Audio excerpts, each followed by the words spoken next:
Le baton? We are live. Open arms don't mean open borders. That's right, motherfucker. You want to come to my country? Then do it legally. Right, legally.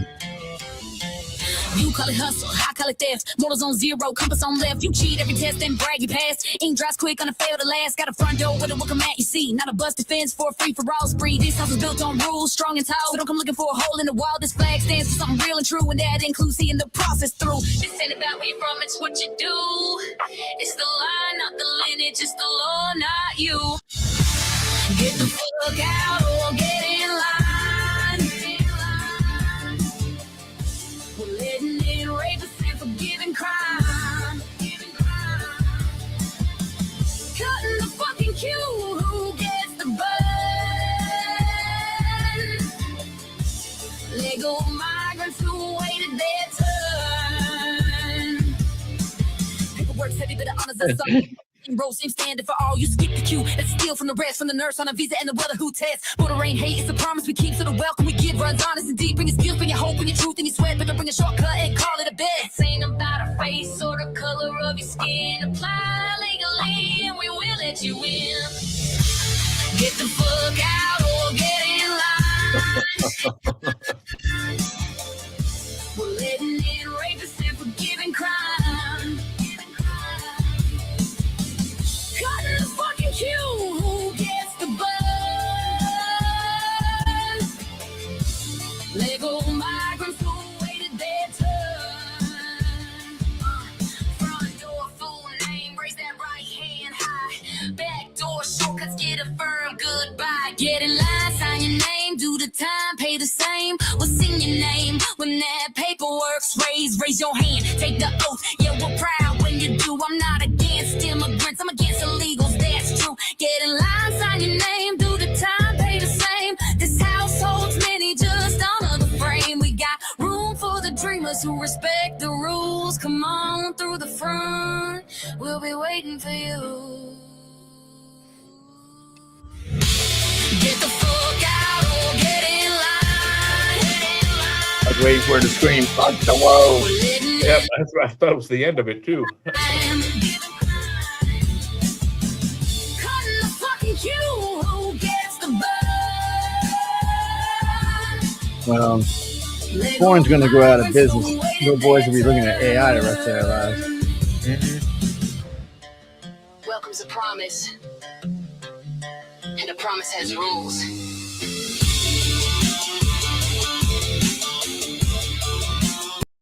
Yes, it does. Bad AI girls. All I got to say. Oh no, Jim, we'll be back and say we still got another song, but I was just saying she's a bad AI girl. She don't look. Yeah, she kind of looks like Cameron Diaz. She, I mean, everything's in the right place, but you can just tell it's AI. It's not. It's not alive enough. I don't know. Maybe it's not balanced. It's just this overall. Just It's close. It's getting close. Oh, for if you're under 16, I'm sure it's way close. So it's close to all you need, man. Yeah, that's one of the things Dad's going, get out the bathroom. Or Mom's going, you've been in there for 2 hours. What the hell's going on? Well, what can you do, man? Teenagers are teenagers. Yes. But anyway, this is another Star Trek. Well, we'll just play it so y'all can see it. And there's no reason to talk. A new one? This is a different one. Yeah, this is like Pirates. Ooh. Yeah, I don't know where they find this shit at. It's no, after this, we're gonna be doing. Oh, cool. We'll be news after this, but no promos. Promos later on in the show. Yeah. But here you go. We shall return. Oh, we got a couple clips we're gonna be playing in the show that ought to be interesting too. Here we go. Clip.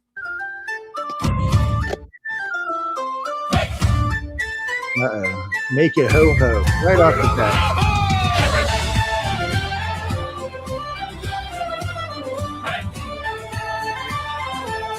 Sounds like it's island. Picard stands firm on the starlit deck, sipping his tea Earl Grey hot. He lifts his mug as he feels the rage, then shouts to crew, set sail, engage! Raise up the sails and make it yo-ho! We plunder stars where the wild winds blow. Treasure and rum in the cosmic flow. All hands aboard as we onward go.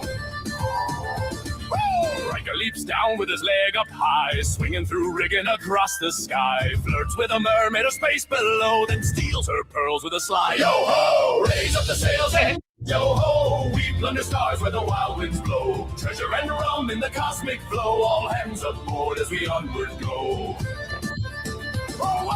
Worf drinks Prunum from a mighty keg, rolling head-button ships to shreds. Today's good day for a fight, he rolls and breaks the mast with his skull once more. Data shines bright with his brass gold frame, asks why do pirates enjoy this game? Geordie just sighs, it's the life we know, now pass that rope and quit asking yo. Raise up the sails and make it yo-ho! We plunder stars where the wild winds blow. Treasure and rum in the cosmic flow. All hands aboard as we onward go. Through cosmic storms and the blackest night, we chase down Klingons with pure delight. Q snaps his fingers to our show, but we sail on with a bold ticket yo-ho! Troy, read your mind from a league away. Says you're all drunk, please behave today. Crusher mixes rum with a doctor's kit. Heals every fool who got deck flung split. Wesley shows up with a glowing sphere. Pushes one button, boom, smoke appears. Picard just sighs, kid, you've sunk us slow. Someone fix that before, make it yo-ho! Raise up the sails and make it yo-ho! We plunder stars where the wild winds blow. Treasure and rum in the cosmic flow. All hands aboard as we onward go.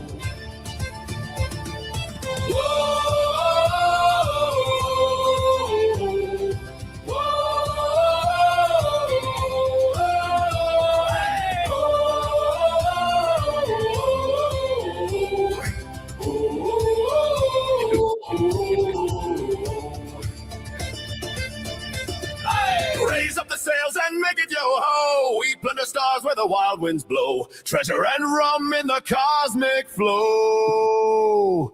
All hands aboard as we onward go.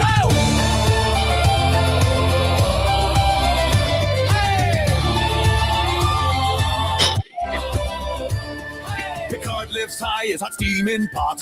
Whispers mighty Earl Grey hot. Hits the spot, he points ahead where the star lanes glow. Set course for glory and make it yo-ho. Yo-ho. Now we got to go help people customize and save hundreds of We Liberty don't have to Mutual. go help anybody. Go. Maybe where's the golf cart? There it is. Sorry. How could you miss that Yeah. golf cart? Jesus. Yo ho ho, huh? No, Yo ho, and make it so. that's just another new one. They pop up all over. I don't know. I think still my disco one's the favorite. I like all of them though. So some of them are better than others. I'm not gonna lie, but Yeah, that's I true. like all of them. Well, they got a little more. The original one, which is Kirk and them. What was it?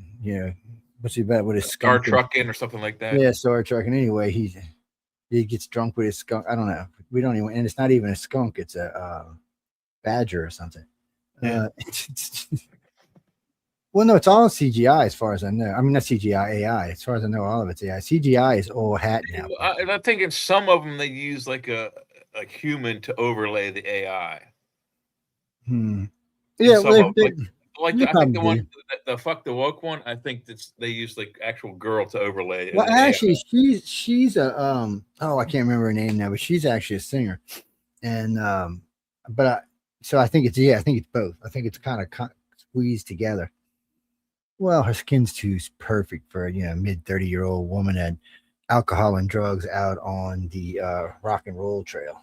That's just life can be tough, man.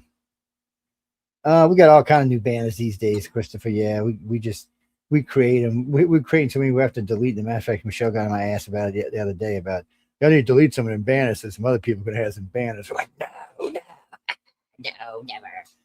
never. It's well, because it got some cool ones, and they're hard to get off the page. They don't like you to store them off on a download. It's weird. I discovered it in the first place, so blah.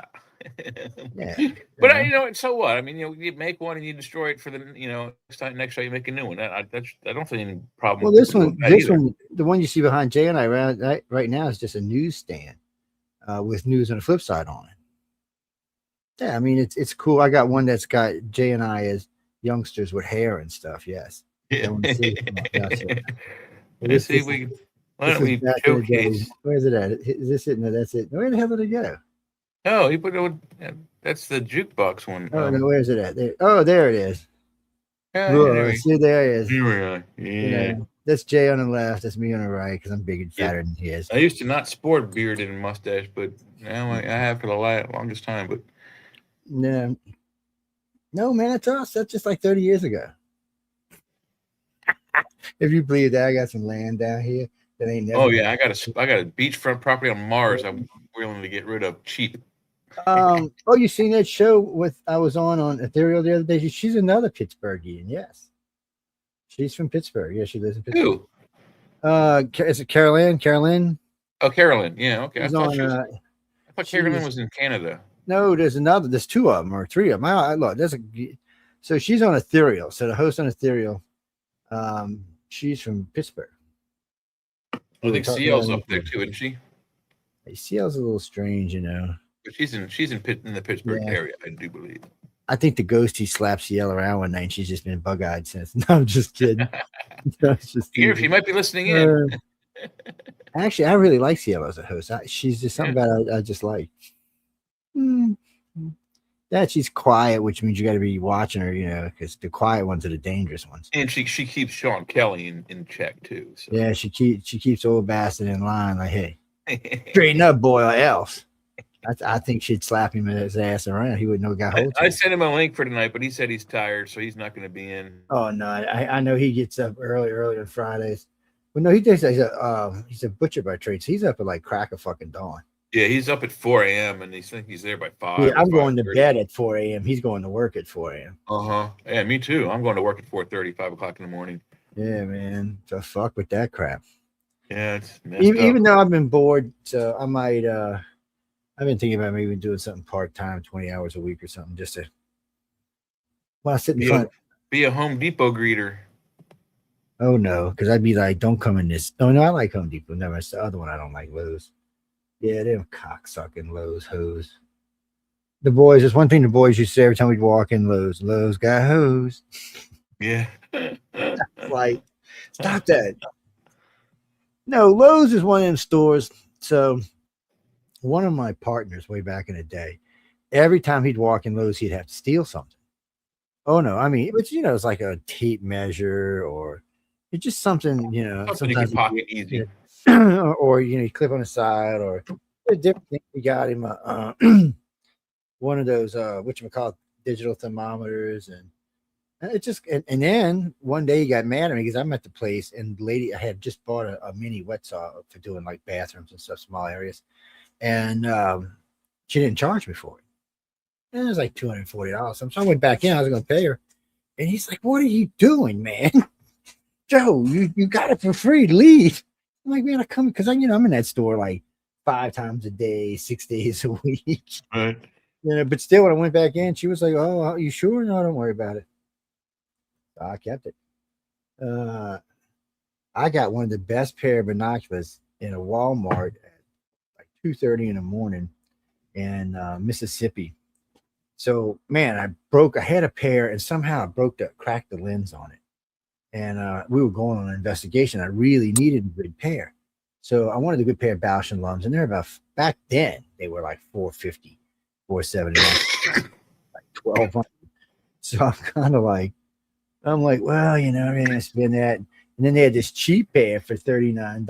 I was looking at them. I'm like, nah. So I guess I'm just going to have to, because I really needed a good pair. So I guess I'm just going to go bang for the buck. And I handed her the money and she charged me for the $39.99. Said, have a Merry Christmas. It was like 8 months before Christmas. I was like, get the fuck out of here. Hey, look, it's Leah. Yeah. Hey. Oh my God. I thought the aliens got Leah, man. I was getting worried. Man. Wait, fix the damn cameras. What the hell's going on? Everything's upside down. That's when. Oh, hey. There's a youngling in the room. I cannot see. Wait, where's my camera? Hold on. Why don't I see my camera? Sometimes StreamYard gets the weirdest. Oh, there it is. It gets the weirdest. Whoa, hello, people of Earth. People of Earth, people don't give me shit about these glasses. I hate these glasses. Before anybody starts writing to me about them, Those are the grandpa glasses. I dropped. No, wait, hold on. These are the grandpa glasses. Oh yeah. Whoa. Okay, now I'm blind. Those are the grandpa glasses. But these Are you suck. dizzy yet? Yeah, pretty much. No, you don't even want to know where I had it's a nice pair of glasses, and I was working with the guys who do our lift station, and I was trying to get a pipe cleaned up between the house, and they were fixing the lift station, and I bent over to push the hose through the thing, and when I did, my glasses went to the bottom of it, and I said, "Well," he said, "Well, go get a rake and get them." I said, "I don't want them after they've been down there. You can keep them, some bitches." He said, $200. I said, "I don't care how much they cost. They ain't never going back on my face. So if you want them out of there, you better get them out of there, because I ain't getting them out of there." It's I mean, you don't want to wear poo goggles? No, but anyway, so yeah, how you been? He's muted. Have you been ducking? You know, I hear the nukes have been flying not far from you, so you've been ducking. Nuke. Yeah, man. Yeah, man. That's where they fly. They fly right over you. They arch. So far, so good. Actually, they had a group of Lancers the other day fly over. What was it? It was in Illinois, Indiana, and Wisconsin. These jets are so bad ass. They're not stealth either. They're just bad to the bone. I would not want to be underneath them when they started dropping stuff on you. It's who's moving to Iran? Oh, I did see that. That shit was hilarious. So yeah, they were in New York and they were talking to these people, and the guy said, this rich guy said, "Well, if y'all really want to go to Iran, I will pay for y'all to get a ticket." So then he looks over at him and says, "Are any of y'all LGBTQ or gay or anything like that?" And they said, "Well, yeah, all of us." So he said, "Well, look, I'll fly you first class." He said, "Well, right now you're not going to be able to land in Tehran, but I mean, in which anyway, you won't be able to land there right now because the Americans are bombing the bejesus out of it." Right. He said, "But as soon as the bombing stops, I'll send you over there and you can go help them rebuild and stuff." And the guy's like, "Well, that's so nice of you, and you're really going to help." I said, "Yeah, I'll even give you some money so you can get some seed money." And they're just looking at him like, wow. And you can just see this guy's smirk on his face. He said, "You do know that?" He looks over and he said, "You do know they kill gays in Iran, right?" He's like, "What?" I said, "Oh yeah, they stone you to death in public." "Oh no, they don't." He said, "Oh yes, they do." He said, "You better go catch up on the Sharia." He said, "Because they stone you to death for being gay." I was like, "Oh well," and they still wanted to go. Crazy. I say send them. No, what do you mean, Michael? Who? No. So Putin is helping Iran with logistics on where to bomb our stuff at. Yes, he is. And it doesn't really matter because we're helping the Ukraine to bomb the Russians. So it's kind of pity patter.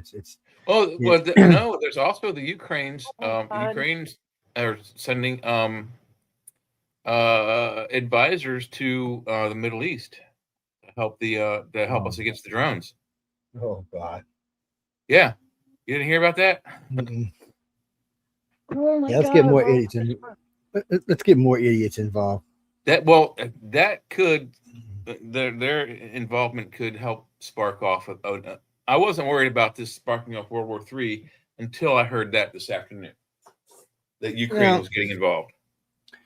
Yeah, probably Ukraine's getting over there so Russia can sneak over there and take them over. Well, Russia got the same problem the United States has got. We're running out of missiles. We're shooting $2 million missiles at $20,000 drones left and right. It's a little expensive. And so we're going to have to figure out what we're going to do. Send some warthogs over there with some phalanx or Gatling guns on front, mini guns on front.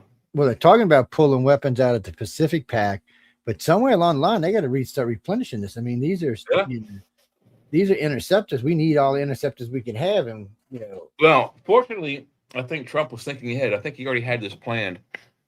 Like I said, I think he has a 4-year plan. Each year is going to be a new, thing. And this year it's the war, or this anyway. But he did put into budget a bunch of missiles, so they're building missiles right now. They better get to building, and Who's they? The different companies, government contractors that make our missiles. General Dynamics. There's several companies that make our missiles. Boeing, And we're going to probably ask the Europeans for some. Who We're else gonna say, makes them? TRW, Mr. Honeywell. European, or Mrs. European, can we have some of your missiles? And she's going to say yes because she's got the hotsies for Trump, something bad. You know, she was so funny when Trump got elected. She was such a bitch. And I mean, she just tore Trump up. And then something happened, and then they were together after Trump had done, I forgot what he had. Oh, he had ended like 6 of these wars. He just had ended them. And he went and took care of something. And he went and bombed Iran. And she goes, you know, he was the only person in the whole world that could do this and pull it off and not cause a big problem. And she was just Google eyed with him. So every time he does something good, she's like, well, you know, and then now you get the head of NATO. If he wasn't, you know, a guy, I'd be a little worried. I mean, he praises Trump. I loved it at the meeting. He just stood up at the meeting. He's like, look, if you think that we can survive without America, he said, you're as foolish. And then he said, you're as stupid. Who's that, Mark Rutte? Yeah, whoever runs NATO. Yeah, Mark Rutte. Yeah, he just, and then a couple weeks ago, he came out again and said some stuff about it. And he said, Trump has reformed NATO so that we will become a powerful pact that can stop anybody. And he said, if Europe listens to what he is telling you, then we will be unstoppable. If Europe becomes as powerful as the United States is, then there's no more Russia and China. There's no worrying about it. Unless I like Mark Rutte. Goes to work for him. Then I'll be worried. An awesome voice for peace. He doesn't. I mean, he's kind of he does love Trump a lot, but he does also really, and he does like America, which is good. Having a guy in charge of NATO that's pro-America is a good thing. Definitely a good thing. Oh, it is nice. It is nice for somebody who loves us. It's yeah, and I like him a lot. I think he's got a really cool accent. I think it's the Italian prime minister likes Trump. I don't think the Spanish one does. I get them confused, but it's one of the two. And no, I don't think the Spanish haven't really cared for America for a long time, since, you know, during and after World War II. They really haven't liked us much. Yeah, I don't know why. Because they owe us a shitload of money. That's why. Yeah, I mean the country's beautiful and their people like us, but their government doesn't like our government. It's weird. Well, they're kind of liberal, aren't they? Socialist liberal. Yeah, they're kind of socialist liberal. What do you mean, Cuba? No, Cuba. We're going to send Leah down there as a reporter because Cuba's fixing to become a territory. Actually, they want to make Cuba a state. Really? Yeah, everybody. I wouldn't mind. Democrats and Republicans. They think both Democrats think there's more Democrats down there, and Republicans think there's more Republicans down there. But it's like Puerto Rico. Puerto Rico will never be a state. Even if we start doing things like taking Iran and Venezuela and making them territories, they won't be states either. They'll just be territories. Yeah, unfortunately. Yeah. Doomed to forever territoryhood. Well, because you can't be bringing in outside people who don't understand America. So, you know, America is the melting pot, the assimilation pot. We're like the Borg. Everybody assimilates here. If you don't assimilate here, then you don't belong here. So it doesn't matter if you have like little Italy or little China or little whatever. None of that really matters because all those people learn to live together and they become Americans. But you do sometimes in religious groups, like certain types of Muslim groups and certain types of other groups want to stand away from it. Well, it's kind of like in Minnesota with the Somalis. You have a group of them, not all of them, but you have a group of them, about 30,000 of them, that consider America their second country and their loyalties lie there. And any money they get or anything else they get goes there. Well, now I think they're all under indictment. I think there's something like 30,000 or 31,000 indictments going to be handed out. Wow. I'm wondering if Tim Waltz is going to be one. Tampon Tim. I think he will be. I think he's a shoo-in to be indicted. Larry, they may leave him alone. I mean, he decided not to run again, and but you know, if I was his lawyer or his political advisor, I'd say don't do that. It's going to implicate that you're guilty. So if I was him, look, we know he spent a lot of time in China. He made many trips to China. He's probably got a big fat bankroll over there in China. Probably where him and his wife plan on retiring. Tim, it's time. Go. Hop on your little jet plane. Take your ass over there. Xi Jinping will protect you. We know you don't really have. We know you don't have any real secrets. I'm sure she knows you don't have any real secrets either. But hey, look, don't let the proverbial door hit you in the ass. Go. And take some of your moronic idiot friends with you. What do you mean? Oh, no, I was calling. So this is how I look at the Democratic Party right now. It's fractured. And I don't think it can be paired because I don't think the socialist liberals, these like the squad, are going to change. Mondani, he's who he is, you know. And the more we find out about them, the more crooked you find out. It's like Omar the other day. She's talking about how she fled from a war, and oh well, bullshit. Her family started the war. I mean, when you go back and read the history, you're like, what the fuck? What? Her family started it? Yeah, her family started. She didn't. She was just, you know, it was getting dangerous, so she came to America. Yeah, they were in one of the driving factors in the war. Yeah, I know. When I first heard it, I was like, nah, I don't believe it. And then I heard some congressional woman yesterday talking about it, and I was like, okay. She said it on the House floor. It's probably legit. Yeah. Well, you know, Frank, you can say anything on the House floor. You're safe. You can say anything about anybody or anything on the House floor, and you cannot be sued. No, you cannot be. Yeah, no, it's the way it works. Now, you take that same comment, you leave and go outside and say it, you can be. It's because everybody has a right to express themselves the way they feel like they should express themselves. Yes. Leah likes throwing shoes at people. I think she's got a little genie in her from, you know, some Arab blood. I'll throw a little more than shoes at someone. See, look, see, violent. No, she is not a Z Jenna. God, that's just insulting. I'm old. No. Yeah, she is. She's like, I don't know, 140 or some shit. It's like, well, she's like the Phoenix. You'll be talking to her, just in the dust. Turn up, and then all of a sudden she'll fall in your coffee and she'll come back. You're like, son of a bitch, what happened here? Just go ahead, Lee. I'm sorry. Most of society would probably consider me to be part of the millennials, but I am what I consider part of Gen Y. I'm Generation Y. Give me the gun. Just where's my fucking gun? Generation Y me. Why me, God? That's right. Me generation. Why me? Here now. No. Actually, in reality, she's a millennial, but she really acts more like an X-Gen. She's more because X-Gen was a feral. X-Gen is like Mom said, get the fuck outside and go play. Don't come back till it's dark. Yeah, you know what? Even maybe a little after dark. Be cool, stay out of trouble. That's it. Oh, you may come by at lunch, get a drink. I think that's how most people born in the early 80s are. Like from 85. Pretty much from 53 to about 86 or 7, maybe 88. That's how they were. Like, go outside. And then the 90s came with the video games, and it was over with. I spent, oh no, Frank, I spent 99% of my time out, and I fucking loved it. I'd get the bike, I'd go ride. Man, I found, you know what's great about this? I found so many shortcuts when I finally got a car to drive. Shortcutting all over the place because I already explored all these places. Oh, we'd ride down French Quarter. We're 15 years old, ride down Bourbon Street and stuff. Oh, we had a great time. We go to the parks. It was great growing up. We went all over, seeing all kind of stuff. It was just fun. Today, even my son, driving's a chore nowadays. There's too many. Even my son, he's a millennial. He didn't, he liked his games. He liked, screw you, leave me alone, people.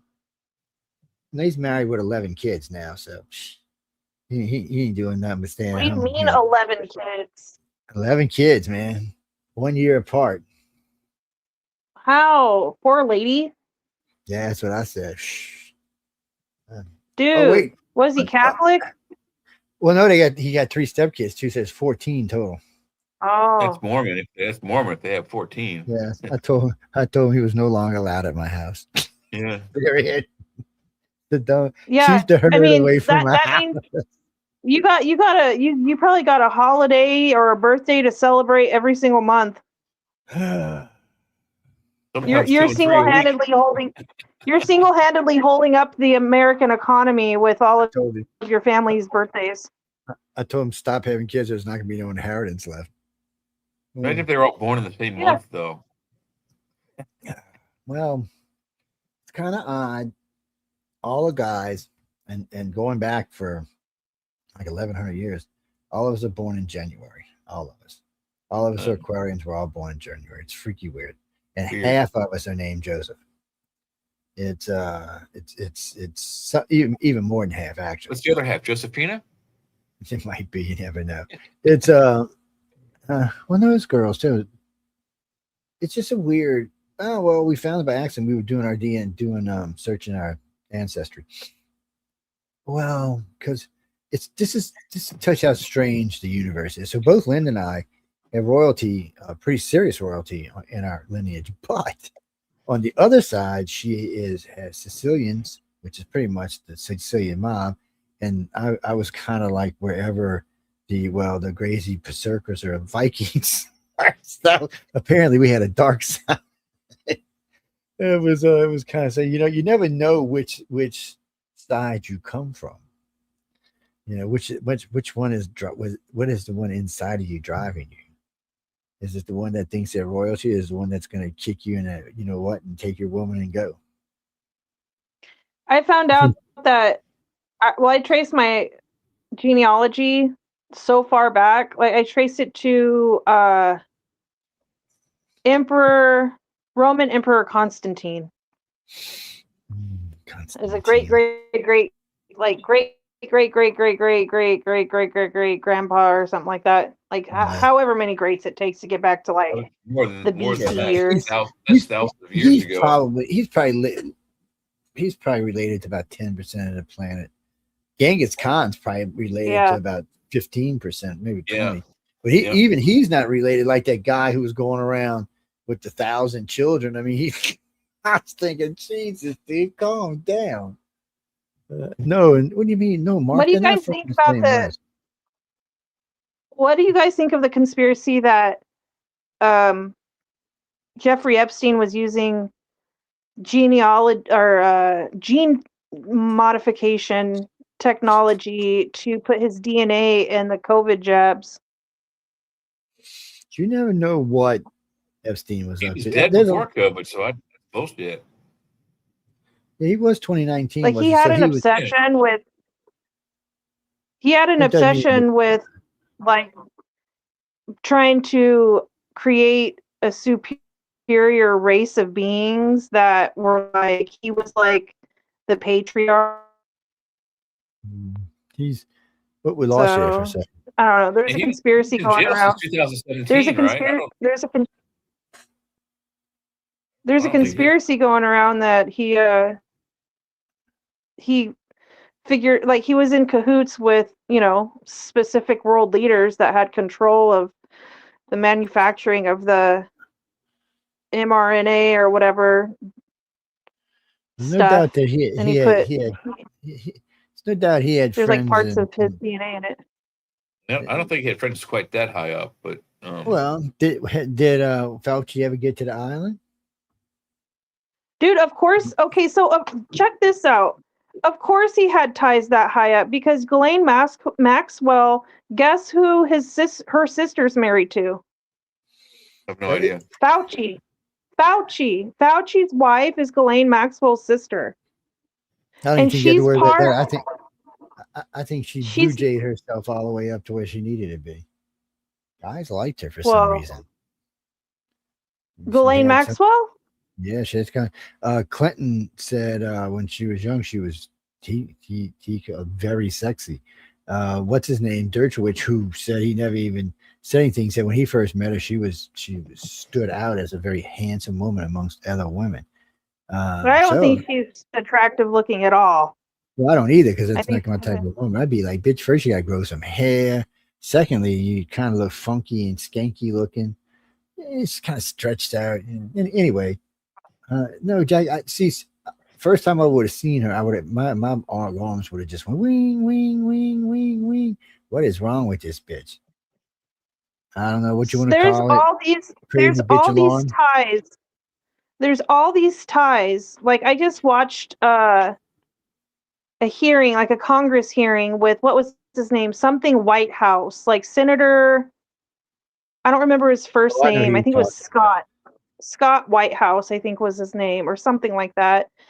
And he was breaking down all of the connections, going all the way back to when Epstein was like failing college, basically, like dropped out of university, ended up getting a star role in some financier company and working his way up the ladder that way and getting connected with, you know, Robert Maxwell, who owned a publishing company and published all the textbooks for the North American continent, for like public school systems. But they drew all the connections dating all the way back that aligned Epstein with Russian spies and the Russian government, and how basically they were doing underhanded deals, like blackmail stuff for Russia, for the benefit of Russia, in against all of these U.S. politicians, like, you know, big names, you know, super rich people. Well, one of the But documents said he basically, worked. One of them said he worked for Netanyahu. but Yeah. That's who most people think Or he he worked was for. Was most that odd he even. had, okay, it wasn't necessarily directly Netanyahu, but Ehud Barak, which I think was the prime minister before Netanyahu was. So of course he's got ties to Netanyahu, but he goes way back. He predates ties with Israel before Netanyahu was put in power. No, he was supposedly recruited. What do they call themselves? SRN, or, you know, whatever the fuck What's they that? call themselves. He was recruited by them because when they got to him, he was nothing. He had nothing. Right. He was a complete and utter failure. And everybody wondered about that. All the people around him in circles wondered how he went from basically almost living on the street to, I have condos, I have apartments, I have homes, I own an island, I have jet set. Because he was getting financed by blackmailers in the Russian and Israeli government. Well, we know who some of the people were who were paying him money, and it was some of the I guess we'll call them predators, for lack of a better word. But You want to hear? they were paying him a lot of money, and the Israelis were paying the Russians used him, but he wasn't the only one. The CIA used him too.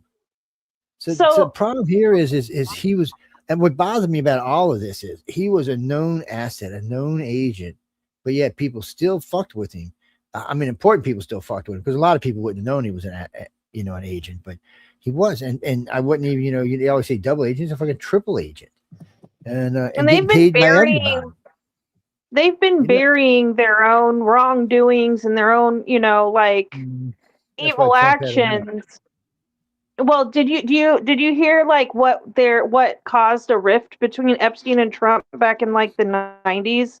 It had to do with the Palm Beach property that they both put a bid on, Trump and Epstein, and Trump outbid Epstein and ended up basically purchasing this Palm Beach property worth like a bunch of money. And I think it was like $300 something million that he then turned around and sold for like double that to some Russian oligarch. I think Dmitry something. I don't remember his last name. But Dmitry, the guy that Trump sold the property to, never even moved into it, and he sold it for even more money. Yeah, and so. Well, you know, that's money. It's just money funneling. But anyway, it pissed Epstein off, and that's why him and Epstein had a falling out. No, they didn't. Supposedly. They didn't have a falling out. No, they had a falling out. So it was much later than that. It was in the 2000s. They had a falling out because he tried to traffic one of Trump's girls from Mar-a-Lago, and they caught it on fucking camera, and he was pissed. And he told him, "You are not allowed here anymore. You are banned from Mar-a-Lago. You will never come back on my property again, and we will not talk about it." And then, wouldn't that be like the pot calling the kettle black? Wait, 2.5 years later, Trump called the Florida police and told him what Epstein was, and what Giselle was. So he wasn't doing anything illegal because he wouldn't have sold himself out. Trump's not stupid like that. Trump's a lot of things, but he ain't stupid. He's not going to put himself where he's going to go to jail. Well, so he I believe he played it right the way he should. Right. I believe the survivors. You should believe the survivors, and every survivor said Trump didn't have anything to do with it. Nothing. That's not true. There were depositions from victims saying that. That's not true. So let's just clarify this right now, ladies and gentlemen. This is what all went down. All the victims, and they even went on NBC and CBS and said this, and you go look for yourself. Caitlin Collins she thought she had Trump, and she asked them and the ones in the audience, and they were, no, he did not. He was never seen with anybody. What's her name? That Virginia girl, they said, oh, she did that. Virginia gave it sworn deposition that never happened ever. So all of that shit was bullshit. So right off the bat, and there's nowhere in the Epstein files does Epstein ever talk about Trump with any girls, ever. And there's no pictures or anything else. There's pictures with a lot of other people with young girls, but there's none with Trump. The only thing that Trump was ever accused of in 2020, a guy who said he was with this girl that Trump and Epstein raped, it brought it to the FBI. The FBI checked it out. Remember, this was Joe Biden's FBI that checked it out. It was actually both FBIs that checked it out. And they both came to the same conclusion. It was absolute total bullshit. And if Epstein would have had, and remember, if Epstein would have had this on Trump, because he was in jail when Trump was president, if he would have had this on Trump, he wouldn't have been in jail. It's that simple. So that statement came from Trump's personal driver, who said that he personally witnessed what went down in the back of the car, and one of the victims who confided in him told him that other stuff that happened, and was accusing Trump of basically raping her as a 13-year-old child. And there was another instance where a victim put in a statement saying that Trump raped her on multiple occasions. She got pregnant. They basically kept her hostage until the baby was old enough. That story you're saying right now? They've also said that about Bill Clinton and about 9 other people. No, I wasn't done yet. I wasn't done yet. You can take that because it's a bullshit story. Well, there is no one. No, the story says that. So it doesn't matter what the story says. If you can't stand up in front of a Congress right now and say, hey, this man did this to me, then it's bullshit. It's that simple. Well, she ended up dead. What I'm saying is there was a victim. But no, she was dead. Okay, Trump look, you're mixing stuff up. Basically getting her pregnant and then taking the fetus after it was born and throwing it into Lake Michigan off of a yacht. There is nowhere in any files in Epstein's that says that whatsoever, because the Democrats would have already filed for impeachment. So you already know that's bullshit. No Democrat anywhere. No Democrat anywhere has come out and said that. None. We monitor the files every day. I've been watching this. It's all over the news. It's not news, not anything mainstream, but podcasters all over the internet have been talking about these files. Ian Carroll, they're reputable. They're more reputable than mainstream media anymore. If you're not broadcasting where you're monitored on the FM or AM frequencies, you're bullshit. That's all Project Mockingbird bullshit. It's all scripted. So they're all saying the same shit. Look, we already know. See, this is what the real problem is here. We already know. All this has already been talked about. All this has already been seen back in 2020. This isn't anything new. There's nothing in here that incriminates the president with any evidence. Hearsay is hearsay. And it wasn't the guy. It wasn't the driver. It was her boyfriend who said it. He said it. He said he was there when it happened. 20 years. He waited 20 years to report this. And she didn't report it. He reported it. And they waited 20 years. And just before the election, he reported it.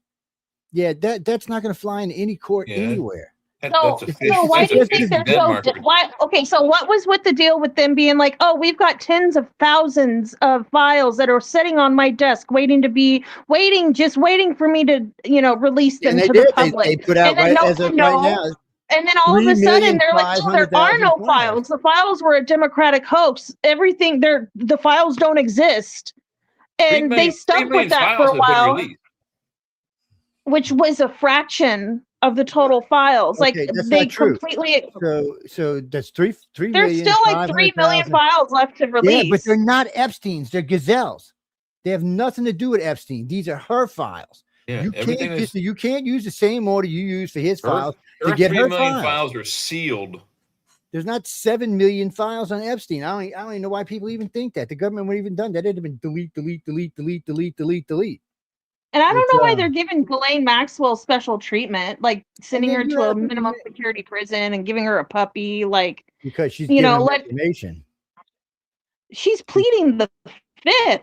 So Trump, but she's publicly pleading the fifth because she don't want to get killed. No, she's publicly pleading the fifth. But they're going after people, and they wouldn't be going after people unless they had some kind of evidence other than those files. The files are almost useless because Epstein is dead, and so far, none of the witnesses are willing to stand in front of a judge. None. You need corroborative evidence to get. So you can't. There's nothing you can do, and if somebody says something, and then the witness says, "Well, I'm not going to get up there," then everybody's now vulnerable to be sued. It's not. Just to put this in perspective, look at it like this. In England, they're going after people, but they're not going after them for pedophilia. They're going after them for treason and other things because they know they can't get them on the pedophilia because, well, fucking Epstein is dead. And you can trust paperwork to an extent. But I think that's a bullshit ass lie. Luc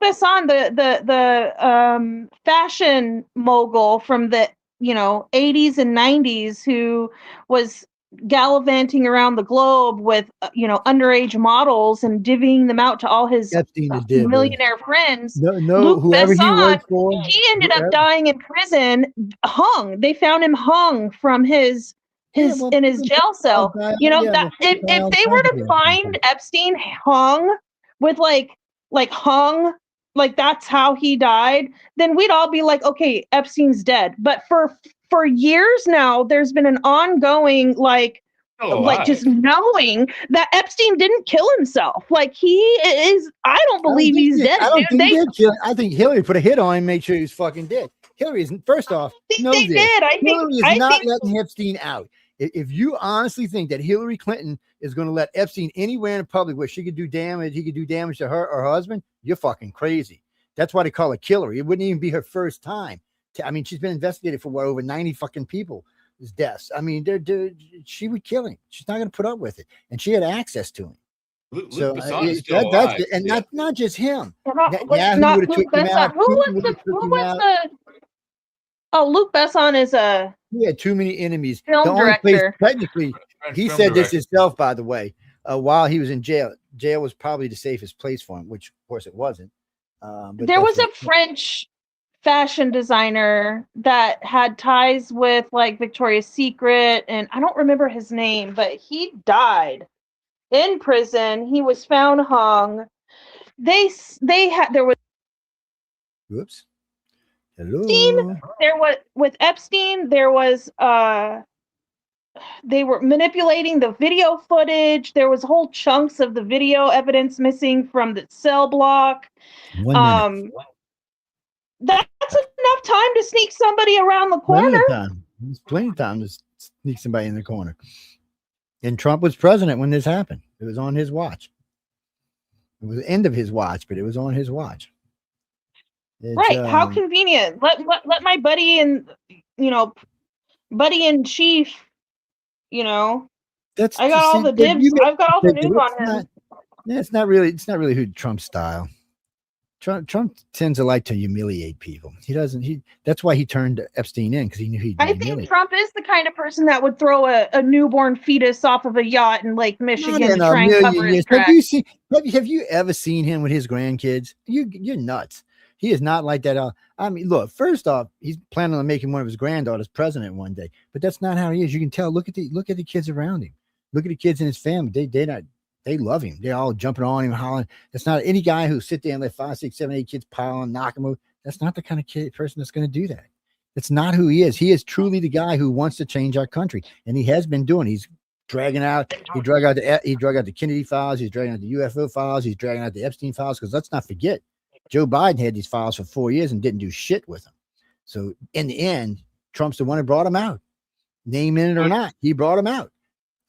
So I mean, it's hard to hate. And then you find out he's the guy who turned Epstein in. It's even hard to get on him when you find out how it went down.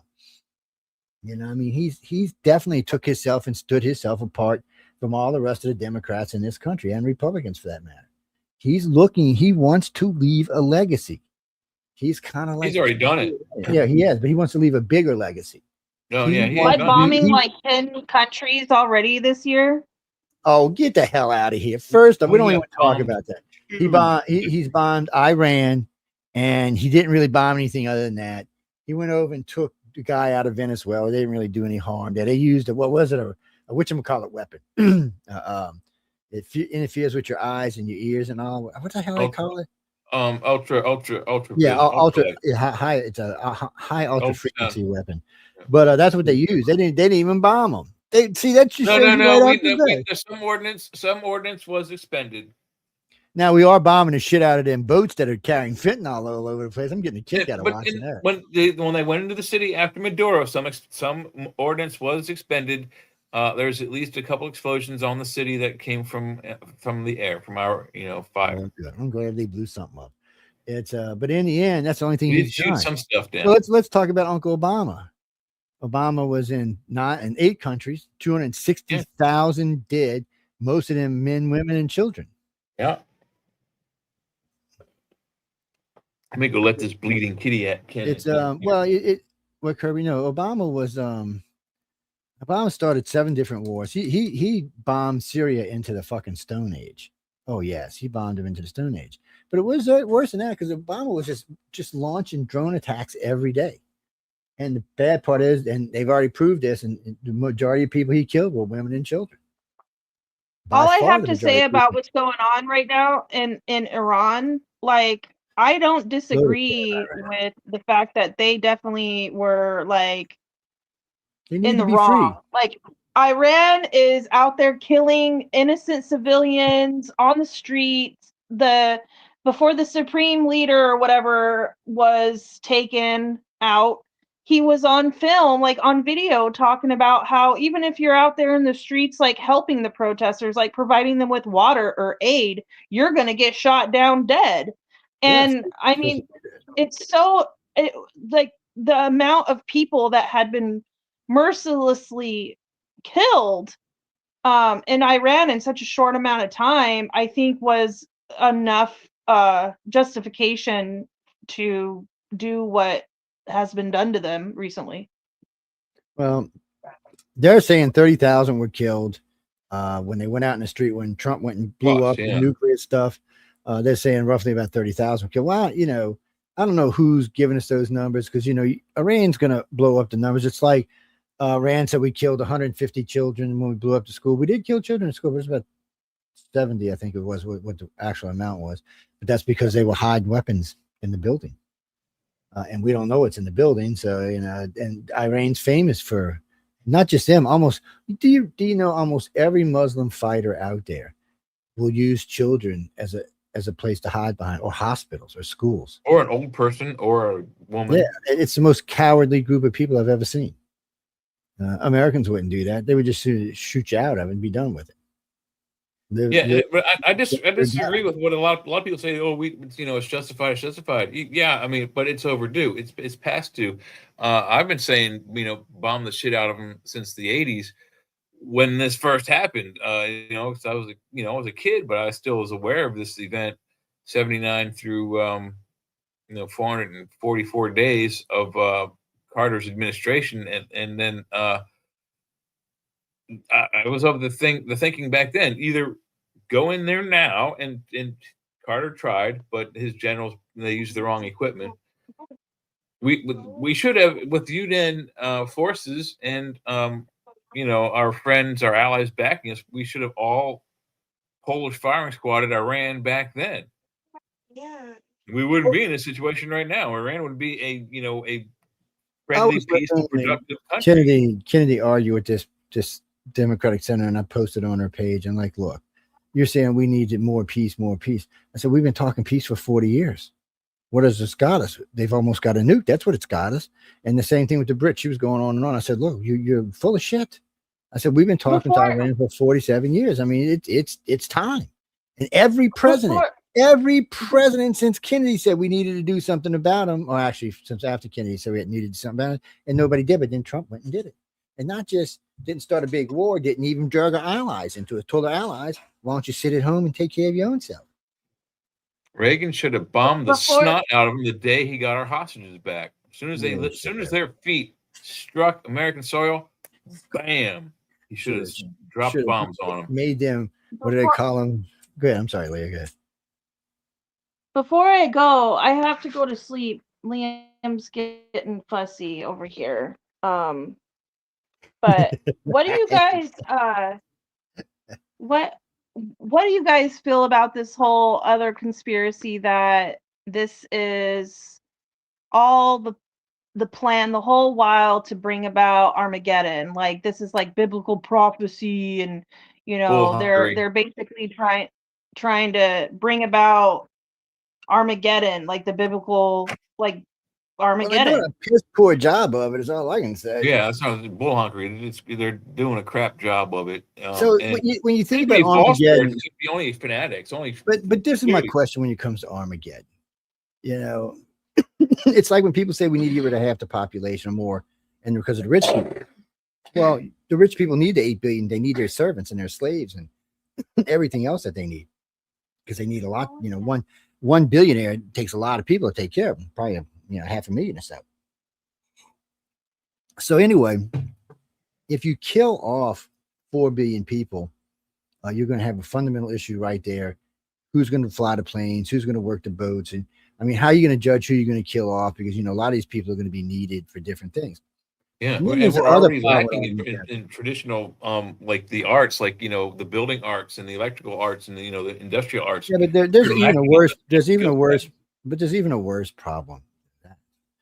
Who wants to, do you want to live underground for decades and eons? Let me tell you something. Vladimir Putin likes where he lives.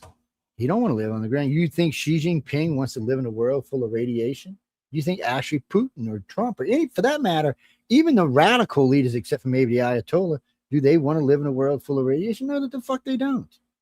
None of us want to. None of us do. That's why. Well, they wouldn't have to because they've got their own little underground cities all over the place. But that's what I'm saying. They don't want to live in underground cities. Underground cities suck.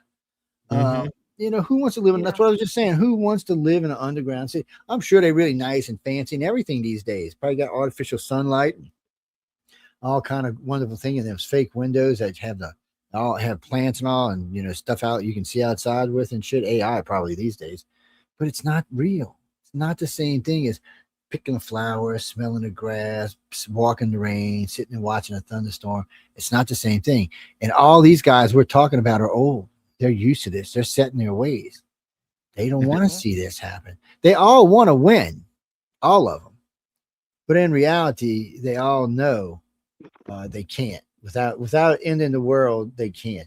And the funny part is, for the most part, the northern hemisphere would take the bulk of the damage. The majority of people live up here anyway.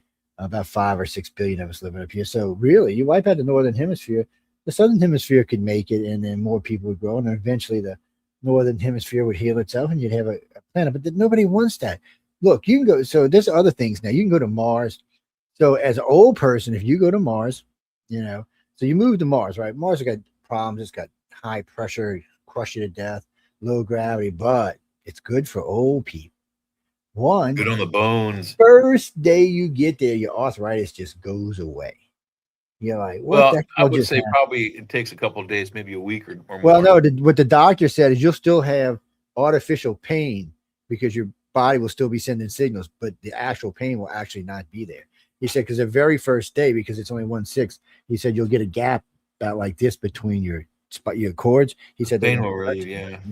So he said you won't feel that. And he said, plus, he said you don't have to take high blood pressure medicines. A lot of those thinners and stuff. He said your heart will instantly be like, wow, I don't even have to work, man. It's like they don't have to be slowing itself down. And there's other benefits besides that. Also, because you don't constantly have gravity pulling on you. Some wrinkles will recede, other organs will rejuvenate because it won't have that kind. Gravity is a death wish. Folks. Well, you can tell we're not designed for this planet because gravity murders us. I mean, I was going to say, immediately when you leave the Earth's atmosphere, you're going to be going to Mars for several weeks.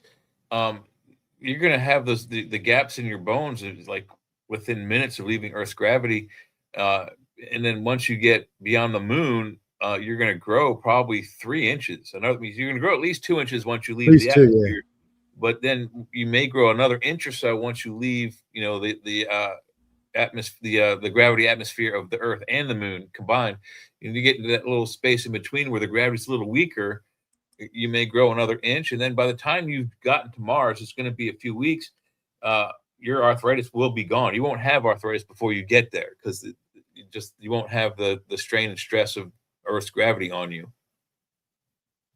It's what's that, Jimmy? It'll definitely be different. You'll definitely feel different.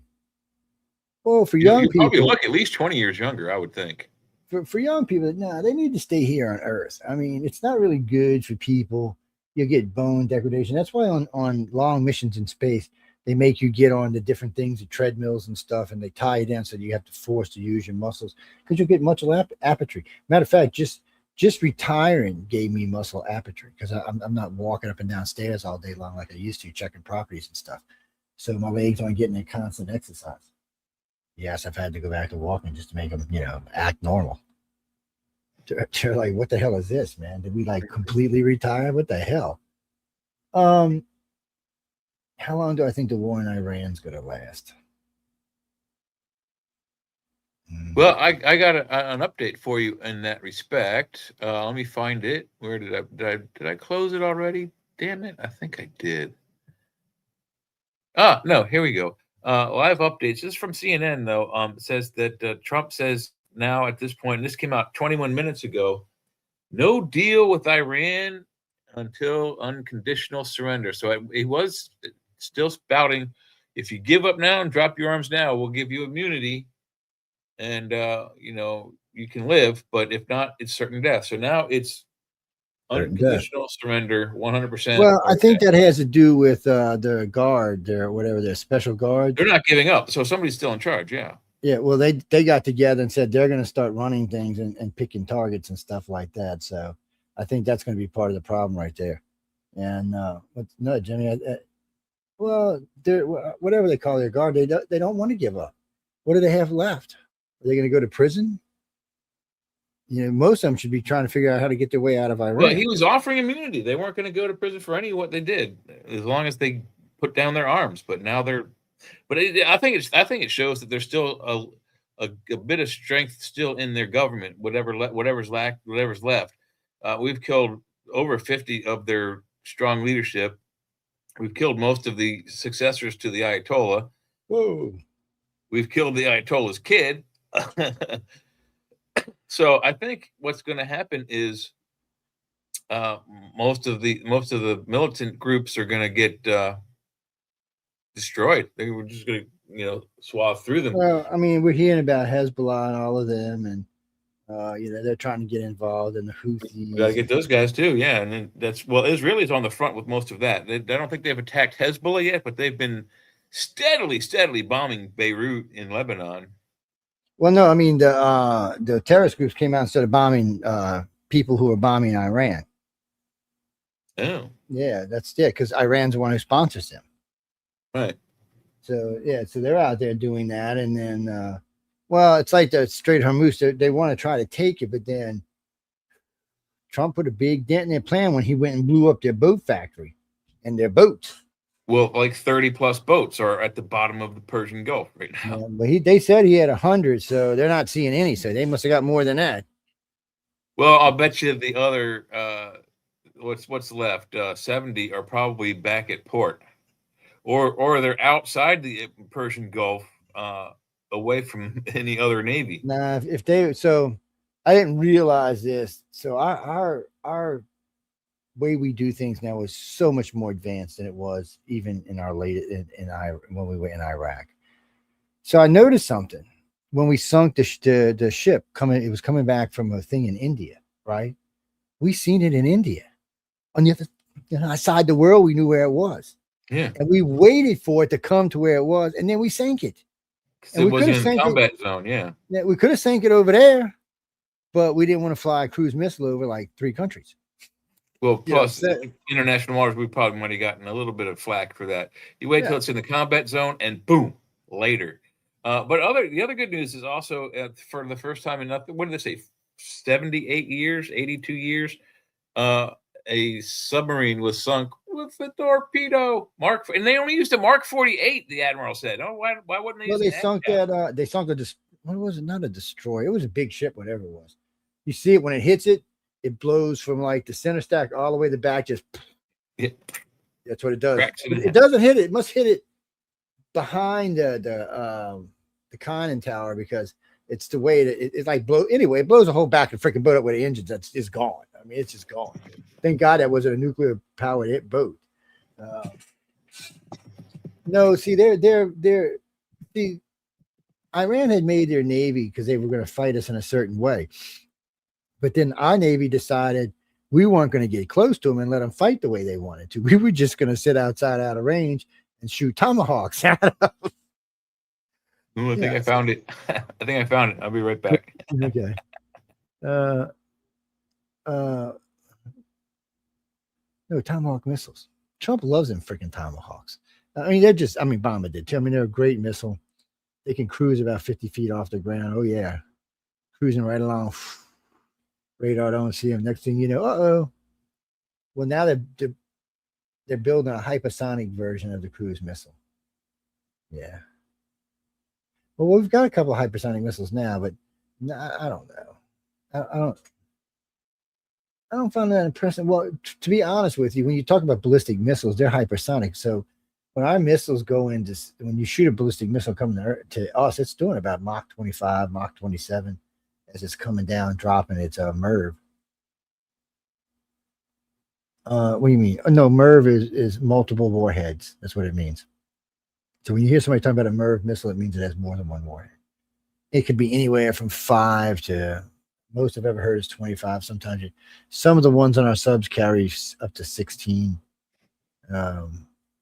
16 warheads is they're probably 25 kilotons, megatons. Yeah, that's serious. That's enough to take out a 10 block area just and then take out some more damage. What you got for us, Uncle?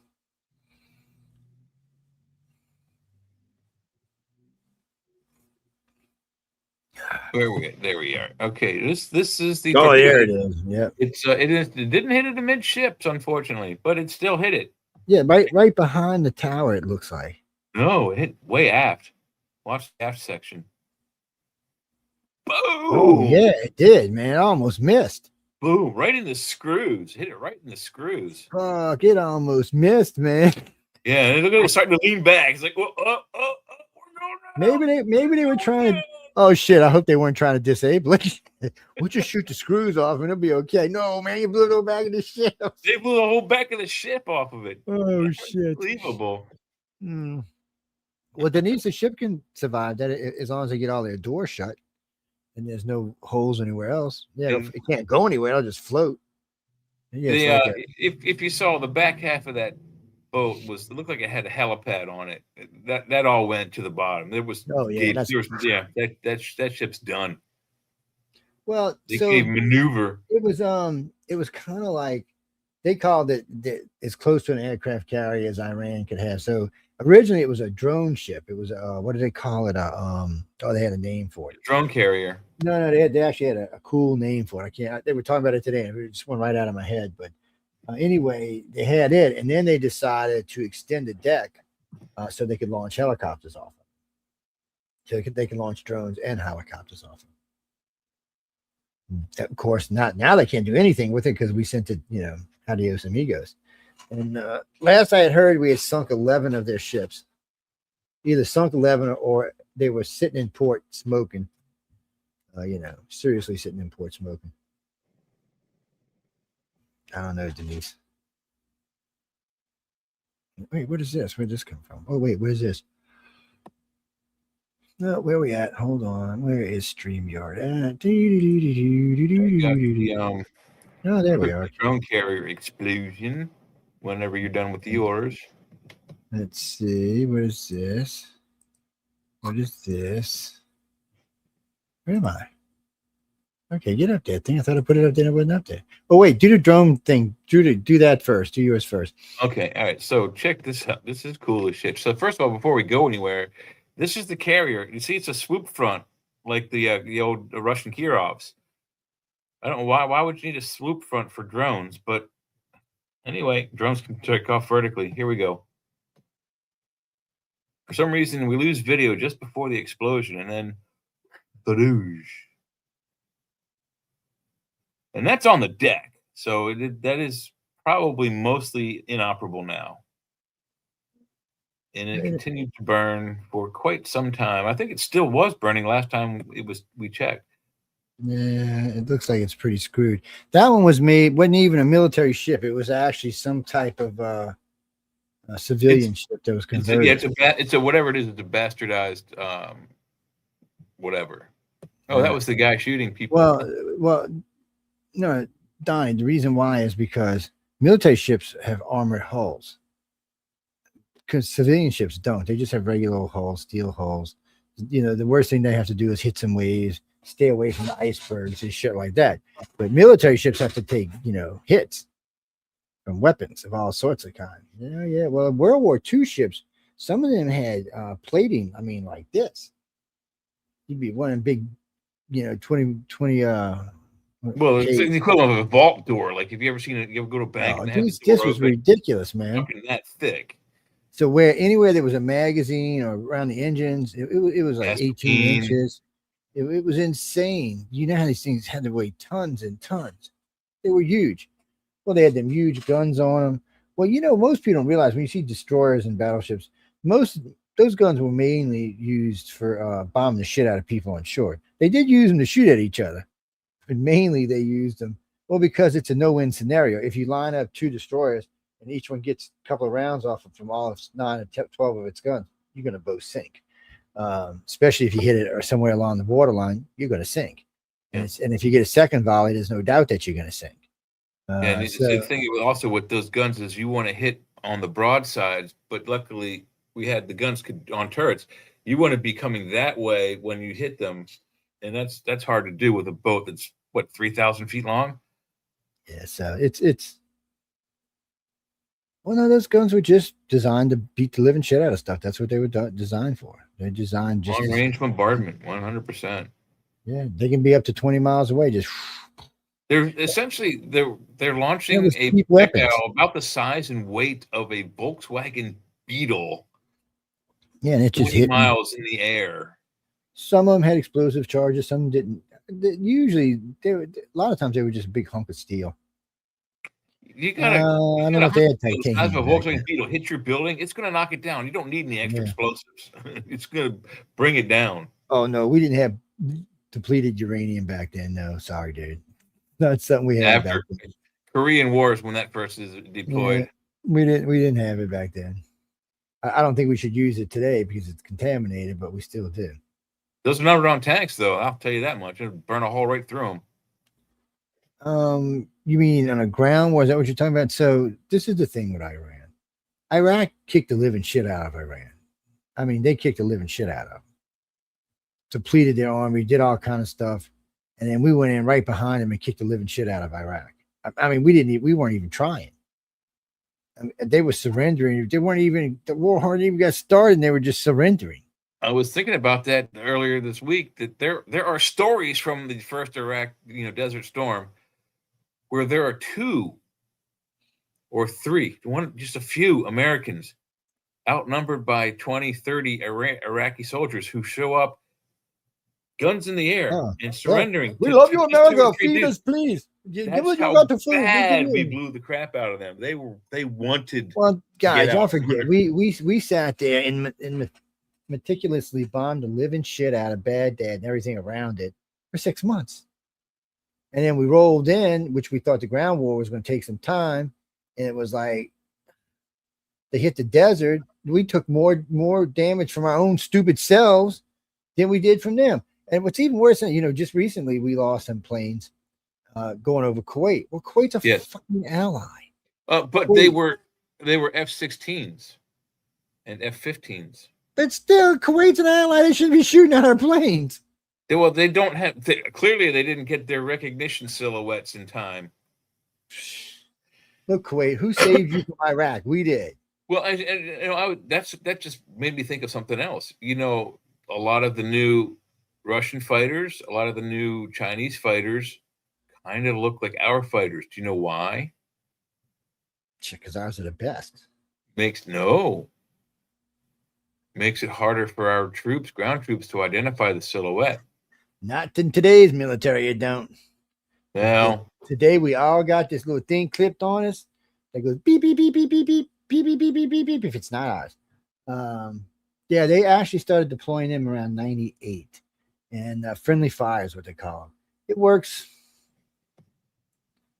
Okay, I'll be generous and say 65 to 70% of the time, because some of the, and now especially with some of the more modern guns that are coming out with that have systems on them that run off of batteries, they'll actually be built into that. So if you have the recognition, and it'll be built into your uniform or something, the gun won't fire at you. No, we already got bullets that'll go around corners. Yes, we most certainly do. We got barrels. Most people don't realize this, but you can actually bend the barrel, and everybody thinks if you do, the bullet will go out straight. No, the bullet will actually follow. There's already a system in place. I believe the Swiss Army and the Swiss police use it. And I think it's a Fabrique Nationale. I think it's made by. All I know the Army's got what they call it looks around the corners. No, it's a gun that looks and shoots around the corners. And we've got a bullet that's a heat seeker.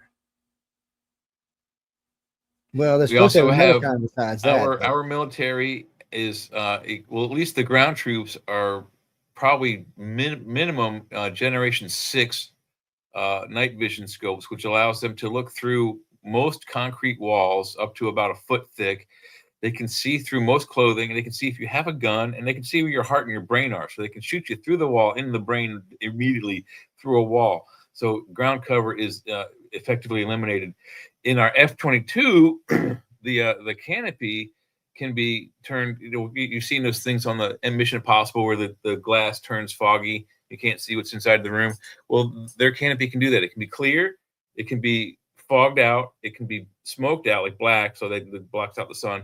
They can also turn it into a mirror. But also on the inside is, in case their helmet fails, is a heads-up display where they can still operate their missiles and things with their thought patterns rather than buttons and whistles through the canopy, which is very, very cool.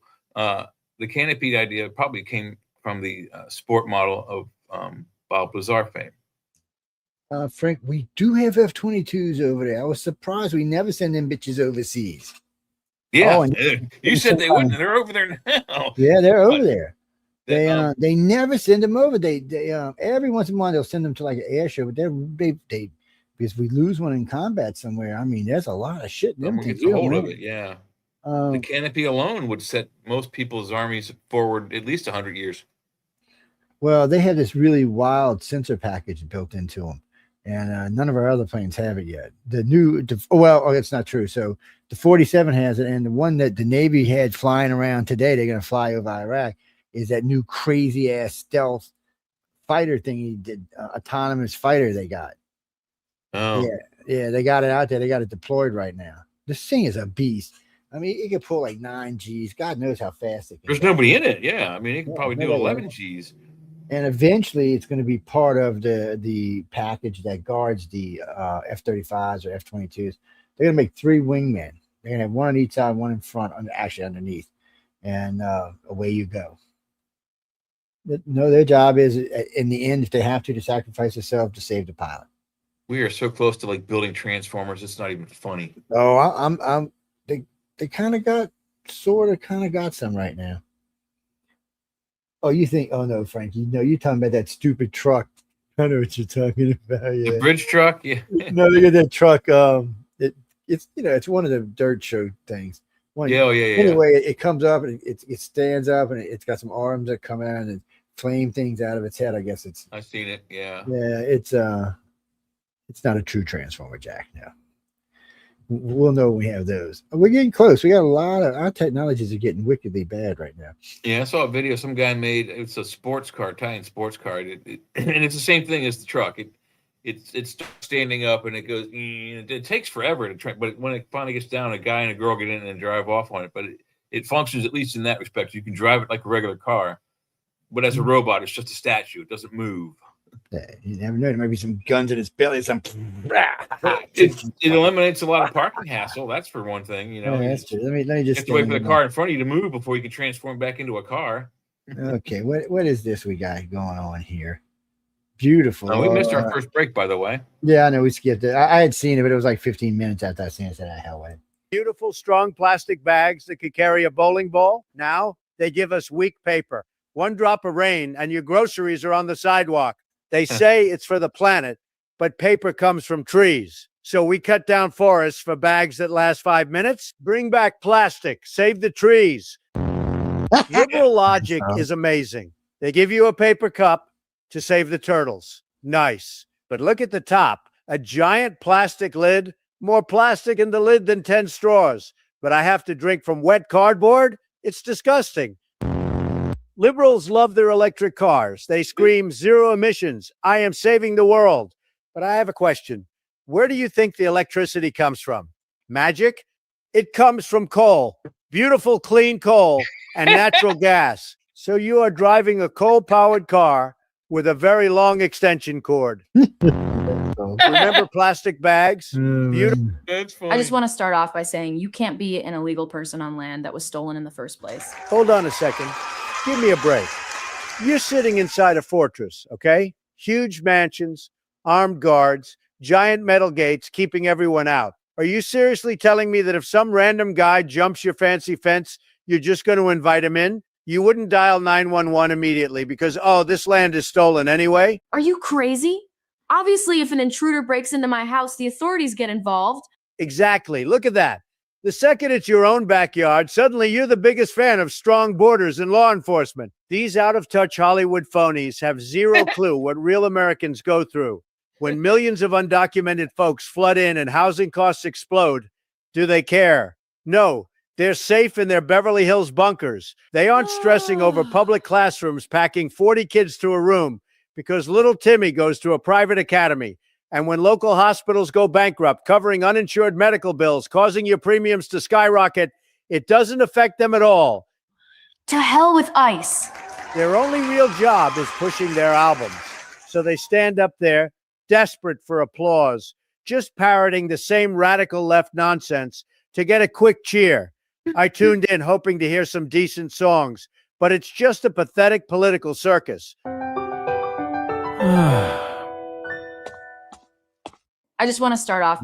Did you see that? ICE arrested a 5-year-old coming home from preschool and used him as human bait. What's wrong with these people? No, Abdul Jamal. ICE has now babysat more kids in Minneapolis than your Somali daycares. What? Anyway, call your sister. Your wife, Ilhan Omar. I want to talk to her.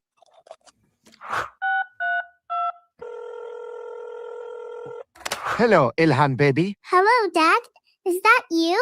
Oh, hey there, little one. Where is your mother? She is upstairs with Uncle Tim. What? But we don't have any relatives named Tim.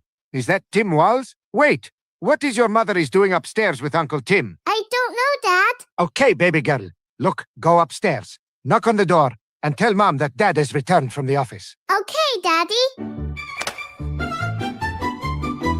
A few moments later.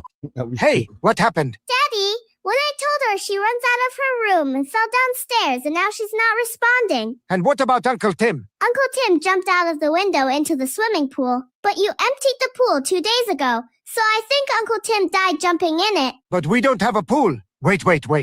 Is it 462? No, this is 463. Whoops. Sorry, wrong number. Oh! Did you see that? I want one of these.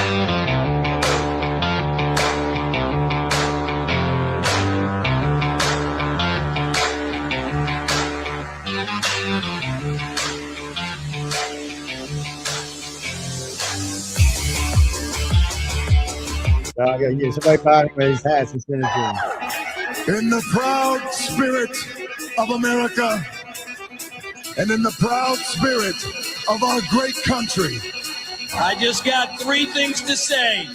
God bless our troops. God bless America. And gentlemen, start your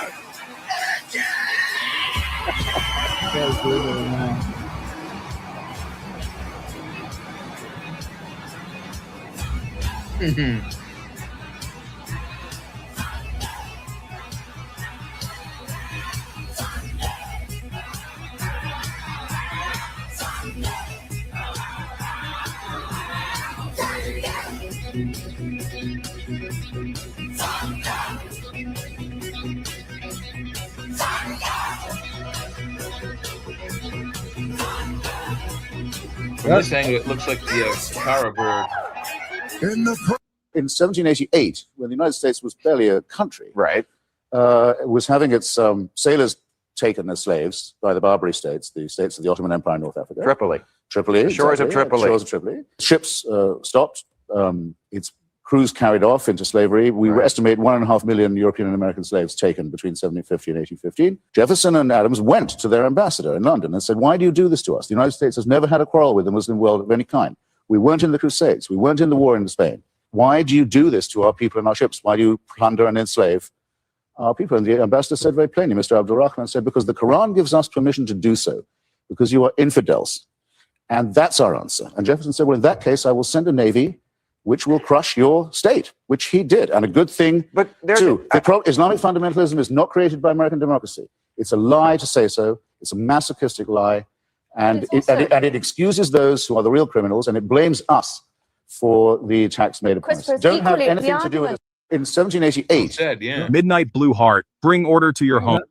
that is a B-2 stealth bomber. Holy shit. Chief told us this thing was going to come by today and fly around the carrier. It's like a morale boost for the sailors. Not far from Iran right now. There's a lot going on. Now we have the stealth bomber flying over us, just firing up. This thing is awesome. Look at that thing. It's so loud. I love it. Got 4 engines on it, you know? I mean, come on. B-2 Spirit.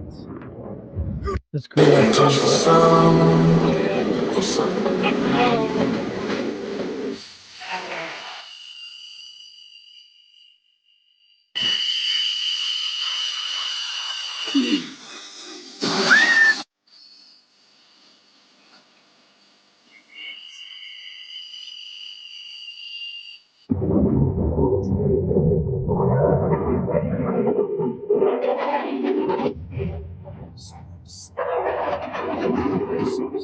Where's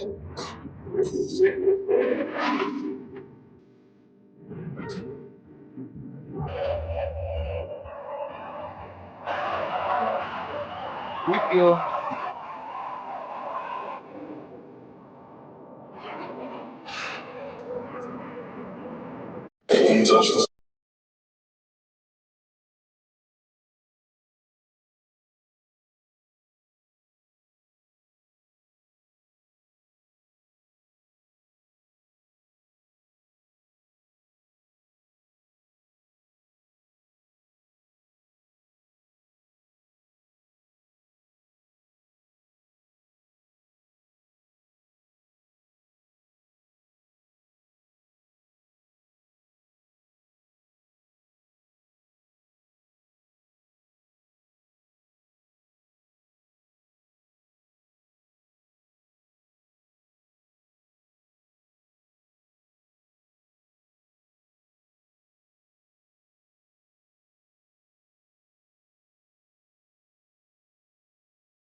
That will be $5,000 for the rent, ma'am. What? I thought you said illegal immigrants get free housing. Oh, yeah? Yeah, there's the free housing you're looking for. A tent? On the sidewalk? By the way, did you notice that liberals cry about diversity 1,000 times, but live in neighborhoods that are 99% white? Also, why aren't the rich celebrities opening their mansions to the migrants? Why is it always the working class paying for policies that destroy them? Approximately 100% of sanctuary cities complain the moment migrants actually show up. They love the idea of open borders until it arrives at their front door. But why? Did you know that the taxes... The true history of the Democratic Party as told through AI. What up, America? It's Andrew Jackson, that guy you roll up to hit some powder. I founded the Democrat Party and chose the jackass as our mascot. Now, as you can probably tell, times have changed a bit from the party back in my day, and present-day Democrats will come to hate me, but that's your problem. Jackson started the Democrat Party to appeal to the common man.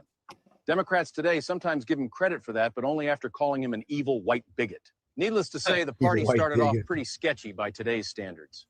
We were by far the pro-slavery party all the way through the Civil War.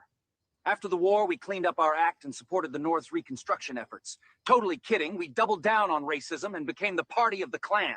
But seriously, we didn't have much of a platform after the war, except Jim Crow, but that was until our boy came in hot on his rollerblades. Then came the Depression. People lost trust in markets, so I wheeled in to drastically expand communism across the country, and Democrats been hooked ever since.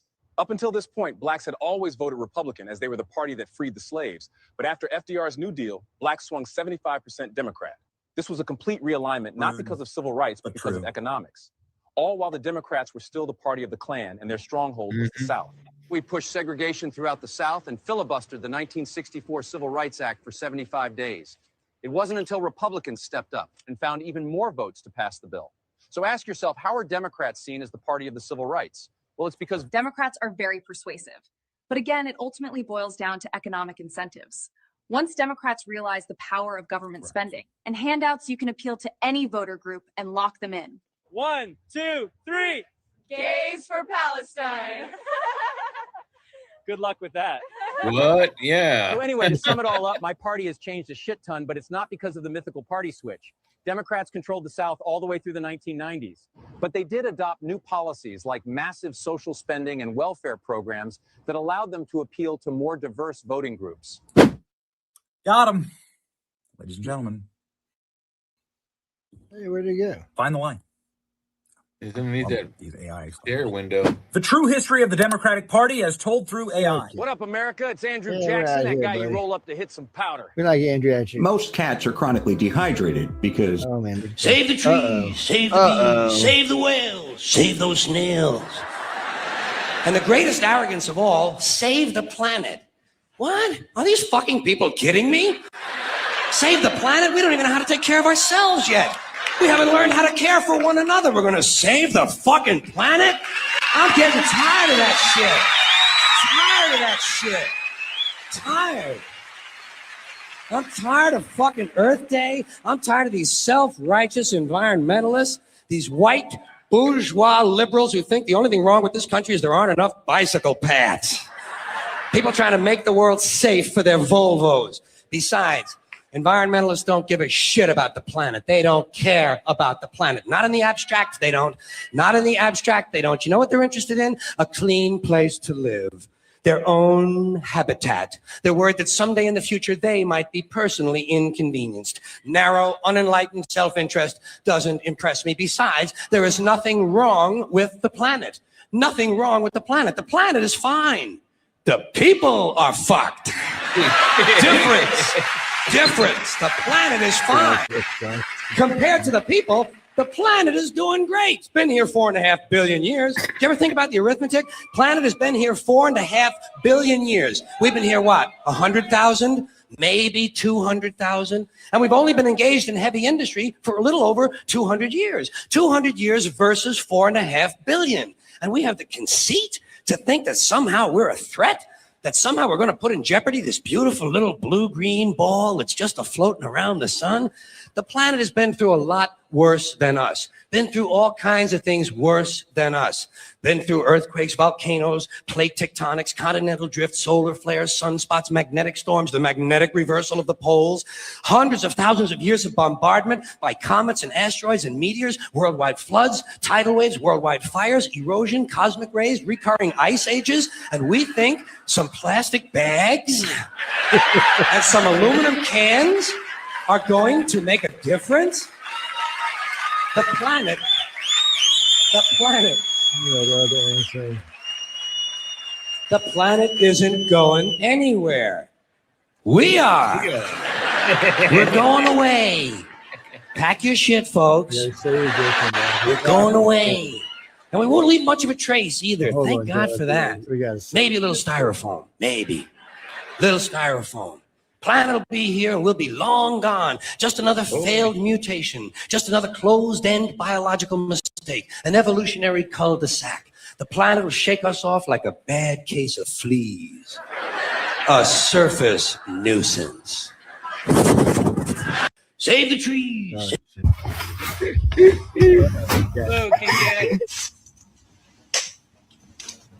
What the hell is that? Let me help y'all get the house moved, Daddy. Look at this. Seriously. Look. Why do American soldiers say they would rather hear the roar of birdie than see a fast jet racing in to save them? Because the A-10 may look ugly, but it behaves like a flying tank built to keep troops alive. The A-10 was never designed for speed or style. Its single purpose is to bring ground soldiers home. The engines sit high on the back so the aircraft can fly low and slow across the battlefield. The twin vertical tails hide the heat signature, making it extremely hard for heat-seeking missiles to lock on. Enemies can see the jet, but hitting it is another story. Its most famous feature is the enormous GAU-8 cannon, a 30mm monster longer than some compact cars. The entire nose of the aircraft was redesigned just to hold it. When the 7 barrels spin at nearly 4,000 rounds per minute, you do not hear individual shots. Birdie!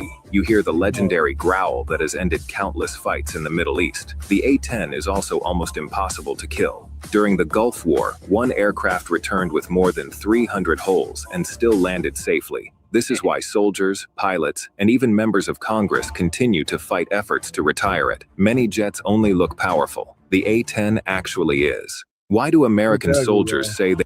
Who remembers this viral video of this atheist questioning this Christian? Check this out.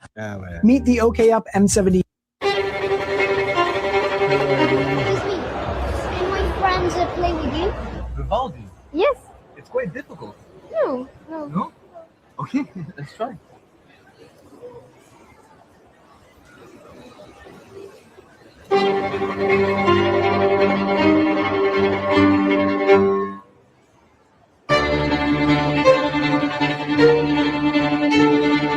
No, Michael, most of these are set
Yes.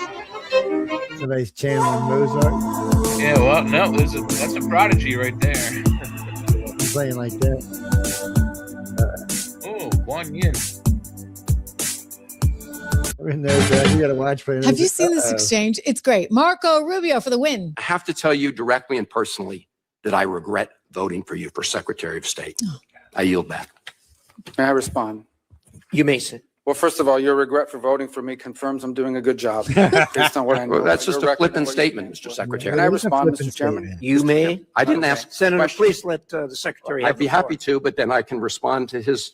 Your time's up, Senator, and willfully used, I might add. Well- Your remarks do not represent the view of this committee. Well, Mr. Secretary, please. Well, I can't respond to everything he said because much of these are untrue, but I'll go through a few. First of all, I'm actually very proud of the work we've done with USAID. For example, I don't regret cutting $10 million for male circumcisions in Mozambique. I don't know how that makes us stronger and more prosperous as a nation. I raised don't regret Sudan, psychosocial support services. I raised USAID. Sudan, Mr. Secretary. Can I respond, not Mr. Chairman, or do I- Senator, I'd ask you to suspend. You had 7 straight minutes. I chose to trailing on- use my time that way, Mr. Chairman. That's my right to Please use my time suspend, that way. Secretary Rubio. Well, I can go on. I mean, there's other things here. We spent $227,000 for Big Cat's YouTube channel from USAID. We spent $14 million for social cohesion in Mali, whatever the hell that means. So I can go on and on. I got the list here, and there's more. I didn't even bring the whole list. In the case of El Salvador, absolutely. Absolutely. We deported gang members, including the one you had a margarita with. Oh, ouch. Marco smoked him. Have you seen this exchange? Why does the U.S. military give its dogs a higher rank than their handlers? Every military working dog in the U.S. Army is issued an official rank, and that rank is always one grade above the soldier assigned to take care of them. A corporal handles a sergeant. A sergeant handles a staff sergeant. Here's why. The rank difference exists entirely to prevent abuse. If a handler outranked their dog on paper, there would be no symbolic barrier to mistreating the animal. Making the dog the superior creates an unofficial rule. You do not mistreat someone who outranks you. Sounds like military humor. The Army takes it completely seriously. But here's what most people never realize. Military working dogs are not classified as equipment anymore. After a law passed in 2000, they became official U.S. government property with legal protections. Injuring one in the field carries the same legal consequences as assaulting a fellow service member. On top of that, when a military dog retires, its handler gets first priority to adopt it. If the handler cannot take it, the dog goes through an official adoption process. Leaving a retired military dog without a home is treated as a failure of the unit, not a routine outcome. The U.S. military spent decades training dogs to run toward gunfire, detect explosives, and take down armed targets. Then it gave them a rank to make sure nobody forgot they deserved to be treated like a soldier. Why does the U.S. military...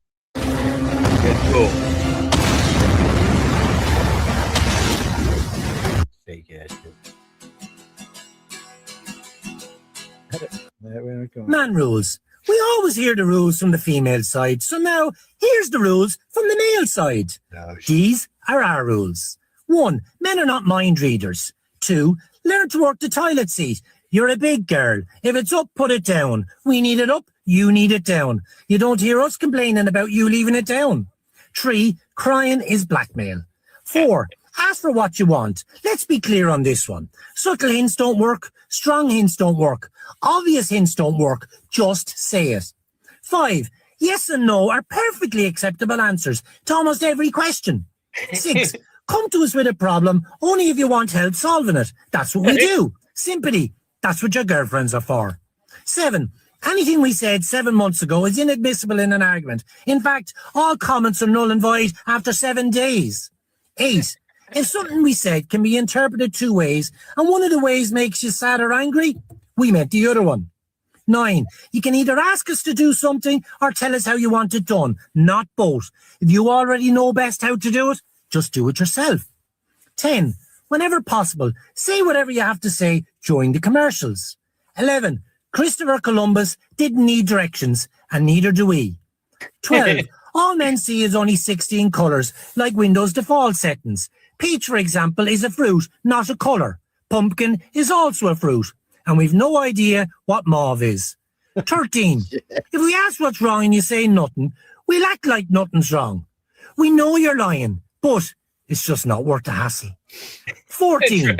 If you ask a question that you don't want the answer to, expect an answer you don't want to hear. Oh, Jay, why don't you Now, grab that when star? we have to go somewhere, this is Okay. 15. Absolutely anything you wear is fine. Really. The redneck Star 16. Trek. Don't Yeah. ask us Oh, what we were yeah, thinking it about doesn't matter. unless you're prepared to discuss things just personally such as like that one. football or motorsports. 17. You have enough clothes. 18. You have too many shoes. 19. I'm in shape. Round is a shape. 20. Thanks for reading this. And yes, I know you have to sleep on the couch tonight, but did you know the men really don't mind that? It's like camping. And in the naked light I saw 10,000 people leaving. Somebody's fixing to get in trouble.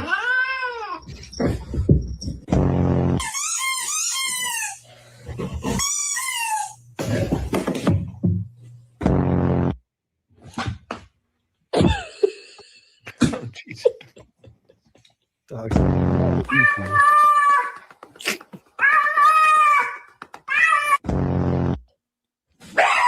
Oh shit. No, there, Kim. What's that? Oh no, it's too much, man. The dog. What an idiot. You're trying to find. Whack. Oh, he did get smacked.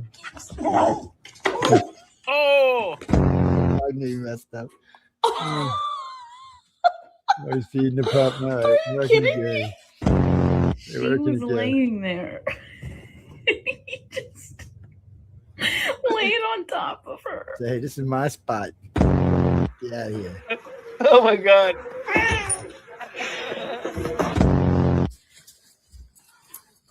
You know what I like is when they put them horror faces on the little chihuahuas and send them at the big dogs. You're the shit at the other ones, yeah. That's hilarious. We'll grab him up. I'm gonna find no one that does. Oh shit. Oh jeez. No. Come on. It's okay. It's just a cat's gonna jump on me, dude. I'm not. Hold up. Let me get this straight. So Bill Clinton can bomb the fuck out of Kosovo. Yep. And it's okay. All right. Barack Obama can send missile strikes to Libya. And we're fine with it. Okay. Yeah. Joe Biden can have missiles bomb Syria's infrastructure. But the moment Donald Trump liberates and free a country from tyranny and dictatorship, then all of a sudden it becomes a motherfucking problem. Fucking hypocrites. Can't stand you Trump derangement syndrome motherfuckers. You tell Make me want to just... What's your plan when men stop doing the dirty and dangerous jobs that keep society running? Can you give me an example of which jobs you're referring to? Oh, Logging, come on, really? Plumbing, crab fishing, oil rig. When men stop doing the dangerous jobs, when men stop getting married, when men stop having kids, what's your plan? I'm not worried about that. Of course you're not. No. I don't have a plan, Pearl, for a situation in which men no longer do those jobs. The very microphone you're using was built by men. The building was built by men. And there's no gratitude or appreciation. You just tell them they're not doing enough.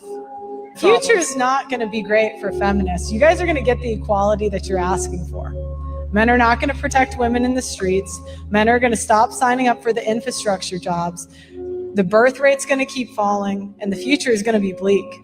What's your plan when men stop doing the dirty stuff, man? Not sure if you saw the news, but Fox News is claiming President Trump is declining in the polls. President Trump responded and says Fox News polls can't be trusted. Now, Newsmax is conducting its own poll on President Trump's job performance. It takes just a minute to vote. So let us know what you think if President Trump is doing a good job. We at Newsmax want to know your opinion. So make sure you vote and your voice is heard. Vote today. Yeah, Fox.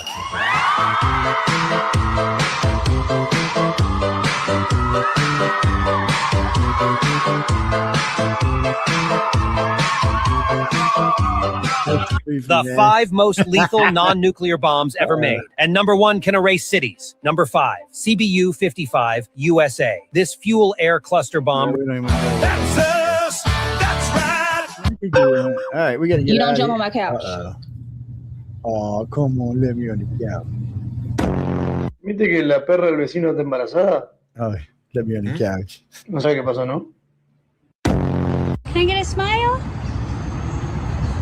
Thank you. Yeah, that looks like I'm Jabba so the hungry, Hutt. I could eat a damn dog. Give me a kiss. Give me a little kiss. I love that piece. I love you. Oh my goodness.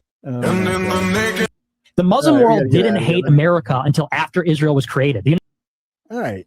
Where are we? Whoa, what is that? That's not true either. Hey, there we are. Welcome back. We're going to go take a break right quick. Last couple times I get off on these things. Hey, Jerry, how you doing? Oh, George is great. George, it's a shame he's gone, but oh, man. Yeah, I was gonna say, I wonder what it would be like. We could get his political opinions today. You know, he's been going a while. I remember I was going out with some friends to go hunting. And I was like, oh, this is my mid-Thursday. And my wife says, well, you're going to take your dick off and leave it with me, right? I'm like, what? She said, you know that. Well, we listened to George Carlin the other night. George Carlin joke. It's like, said bitch. It's oh no, it's a good joke. It's funny as hell when you listen to it. Yeah, he goes into in depth. George is everything he does. He just had a good sense of politics. He didn't mind speaking. He's not like the late, Johnny Carson every now and then would do that for you, but none of the new late night show hosts, they all suck. They're all scared of their own shadows. Mm-hmm. They all want to push the same line of bullshit agenda. I miss the old days when, they had reporters up there and regardless of what they were going after the story. What do you mean about Trump? Well, I don't know what to tell you. I mean, it's available now. People can read it. I'm sure we'll see it on the news. Jay and I'll probably talk about it again next week. But basically, if it's the story they were talking about, it's a non sequitur. It's a non-starter. Yeah, it's just it's a non-starter because there's no evidence.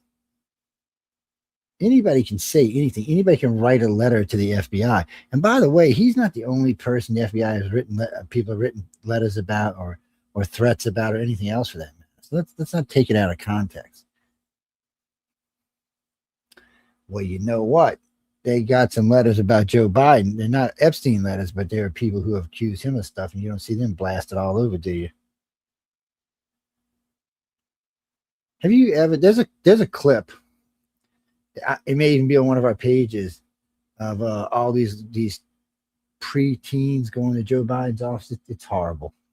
I'm telling you, if I was one of those fathers, I'd have been in jail. Yeah, because like when he slips his hand around him, he puts his hand, goes right on you. Right, no, you'd have touched my. Oh man, I'd have been in prison. Yeah, he's an inappropriate individual. That man. Yes, I don't care if people say, "Oh, it's just how he is." I'm like, bullshit. No, it's yeah. So that's not an excuse. I mean, isn't the story about like his wife was like he was the babysitter? He was the babysitter when she was like 15. Then she's come over. They had pictures of her sitting in his lap and stuff at 15 and things, and then his wife. Sick. And then his wife died, and then he married her. And you mean you're talking about Bo? Bo died of cancer. He was actually the good brother who was going to get into politics and do the right thing. Hunter is an idiot. He's just a cocaine addict. That's all. I shouldn't say that's all, but that's what he is. He's a cocaine addict. He's not even trying to fix it right now. He's just a cocaine addict. He was talking about. He was on some news show talking about how do you make crack. Yeah, I'm thinking, really, dude? You're sitting here telling people how to make crack. I couldn't even believe he was doing that. What an idiot! Yeah. Well, how about we play this thing for break real quick, and then we come back, and what do we got coming up next? Well, go ahead, play it. We'll run some promos, and then we got all kind of shit. We still got a bunch of on the list to go through. We talked enough about Epstein, I think, tonight, and Iran. Yeah. It's just what it is. We know where we are in Iran right now. We're just bombing them to Stone Age. We're on day 7, by the way, ladies and gentlemen, of the Iran. And I'm about Epsteined out. I mean, we talked about it on Jeff's show just before this. So yeah, I don't. It doesn't matter if. Well, I mean, if they thought they had him, know this: if what this file released is, if Joe Biden and the Democrats thought they had him, they would have brought it out in the 2020 election, and they would have used it against Trump, but they didn't. So you gotta wonder why. But anyway, take us out of here. All right, let's hit this up. Ooh, Mr. Spock. Yep. Completely.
Wow,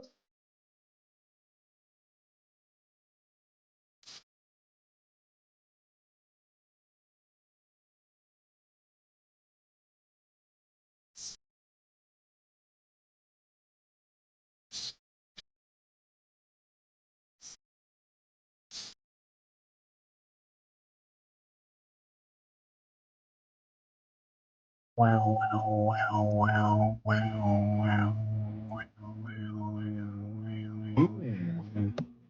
Welcome back, y'all. Wait, adios amigos again.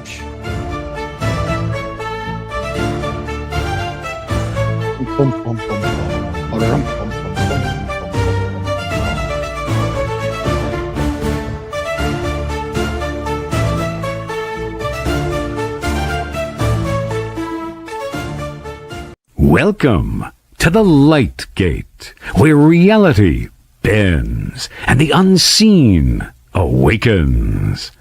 Preston Dennett, joined by Dolly Saffron, guiding you beyond the veil and into the infinite unknown.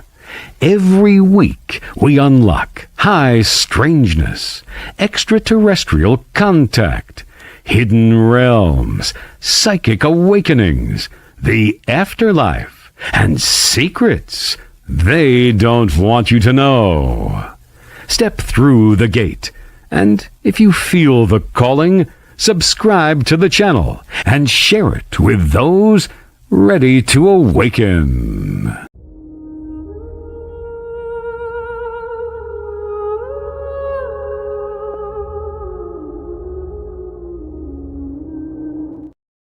Cool.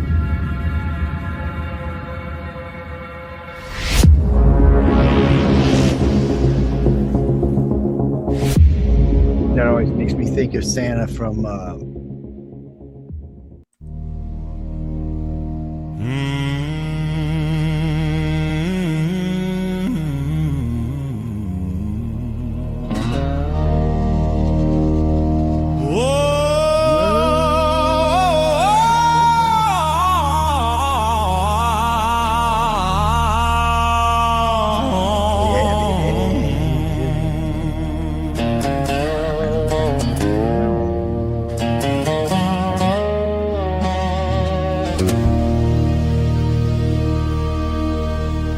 Two real cryptid legends doing what they do, bringing information for me and you.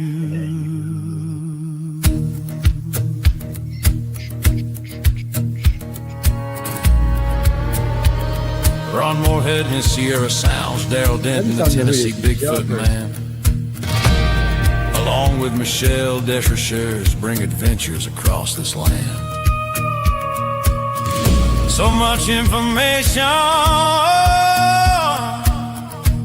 brought to you each week, actively out there looking as the truth they seek.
Welcome to Don't Whistle at Night podcast, where Navajo legends echo in the shadows. Darren and Dawn will guide you through the sacred fire of native storytelling, where the old stories breathe, the unknown walks among us, and voices long hidden rise to be heard. And remember, don't whistle at night.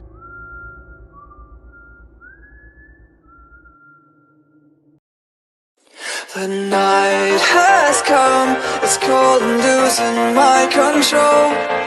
Your light is gone, and lonely darkness fill my soul. I wish that you could save me from my isolation.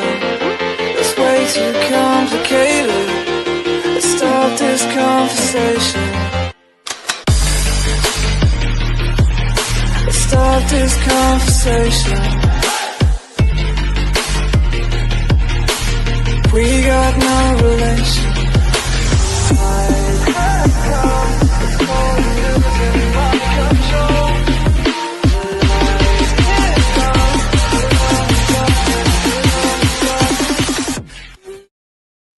Whoa, okay, all that noise and stuff. Welcome back, everybody. All those lovely promos and all those fun shows to listen to. Another new one down there. I always like seeing new shows. Jeremy, there's always something being added to the network. Best thing to do is just pop over to YouTube, and the shows are usually scheduled there a couple of days in advance so you can see them. Yes, make it easy on yourself. Go ahead and check them out. No, we don't keep it on the website. Because we move around stuff, we change stuff, and it's a pain to update it, so we do it this way. Well, because when we update on StreamYard, it updates automatically on YouTube. Yeah, it's not like the website. It's different. Anyway, welcome back, everybody. I hope y'all enjoyed the first 2 hours. That was Leah on the first hour. She joins us every once in a while. We hadn't seen her in a while, but she likes to cause trouble and stir up stuff. And I love Leah. I've been knowing her a long time. And, oh no, I really do know. We've been friends for 20 plus years. Mm-hmm. Yeah, she's a lot of fun to talk to, and we've talked and worked and hosted. And she hosted on this show a long time ago for like 20 years as a co-host for about a year. But this is a hard show to co-host for long periods of time.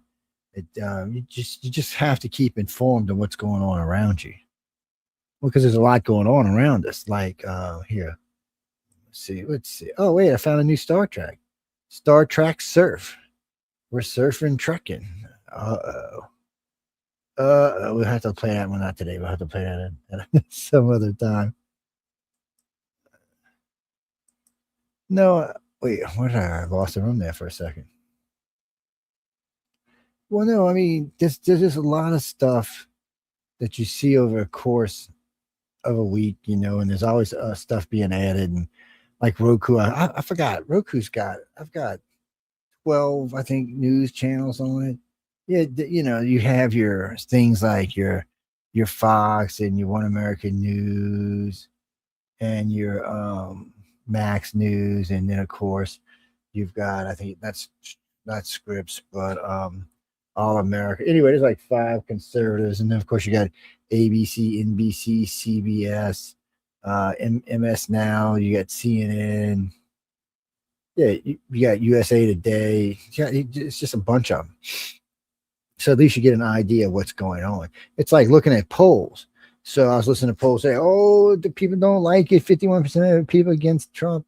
But yet other polls have 53, 54% people on Trump. So regardless, at 50% with a 6% up and down, it doesn't really matter because that's probably where it is, around 50%. So at least half the country's backing what he's doing. Well, let's be honest, Iranian should be free. And I would side with everybody else, but we've been talking about this like fucking 47 years. Every president I know said we should go over there and end this. And guess what? Well, except for Obama. Obama started giving them billions of dollars so they could go fund terrorists. I never did understand that. That made absolutely no sense to me whatsoever. He wanted to get some kind of deal. And they didn't even listen. They were still enriching uranium anyway. And $4 billion on 4 different pallets and 11 different currencies. Yeah, you tell me how that shit was legal. I'm still wondering about that. As far as I know, Congress didn't vote on it, Jack. Yeah, there wasn't no congressional approval on that bullshit. Nah, that was bullshit. Well, when you're president, you can do stuff. I see the War Powers Act failed, and even the Democrats voted against it. They're like, no, we're not voting for this. Well, because Democrats know as well as Republicans do, sooner or later they'll be in power, and they want their president to be able to strike out if he needs to. Yeah, because you never know when you have to. And let's be honest, you can't even trust Congress. You start telling Congress secret, Congress leaks like a sieve.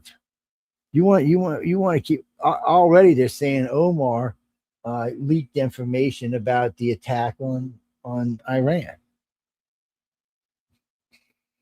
I don't know. I've heard several people talk about it. I don't know. I guess we'll have to wait and see. Some statement she made after she came out of a meeting, which I don't even know why she was in. Usually it's the Gang of Eight or whatever it is, the senior Democrats go to that kind of stuff.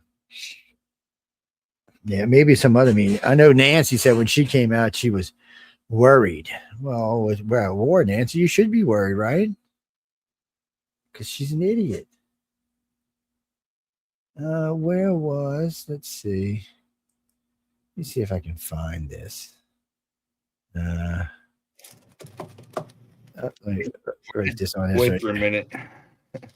You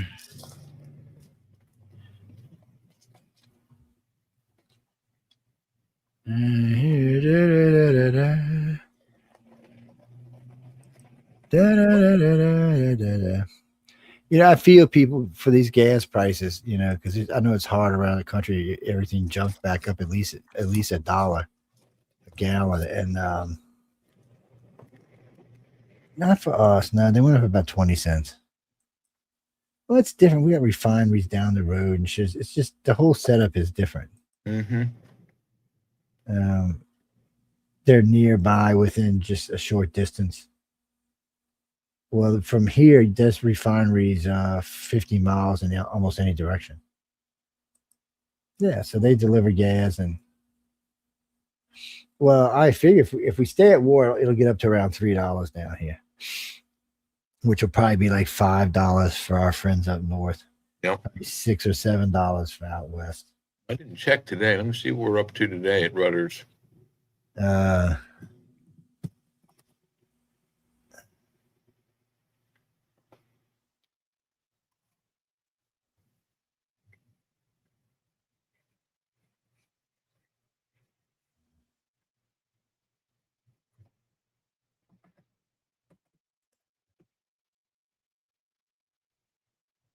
Where's the gas prices?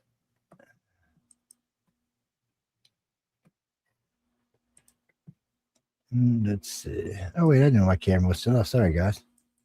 I thought it was still on. Sorry about that. Oh, here we go.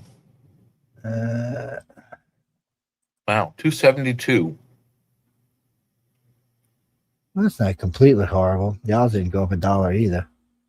Well, 209 was what it was. Oh, wait, now listen. I just clicked on it. This is Chambersburg. That's the wrong city. They're at 359. Yeah, that makes sense. To get mine.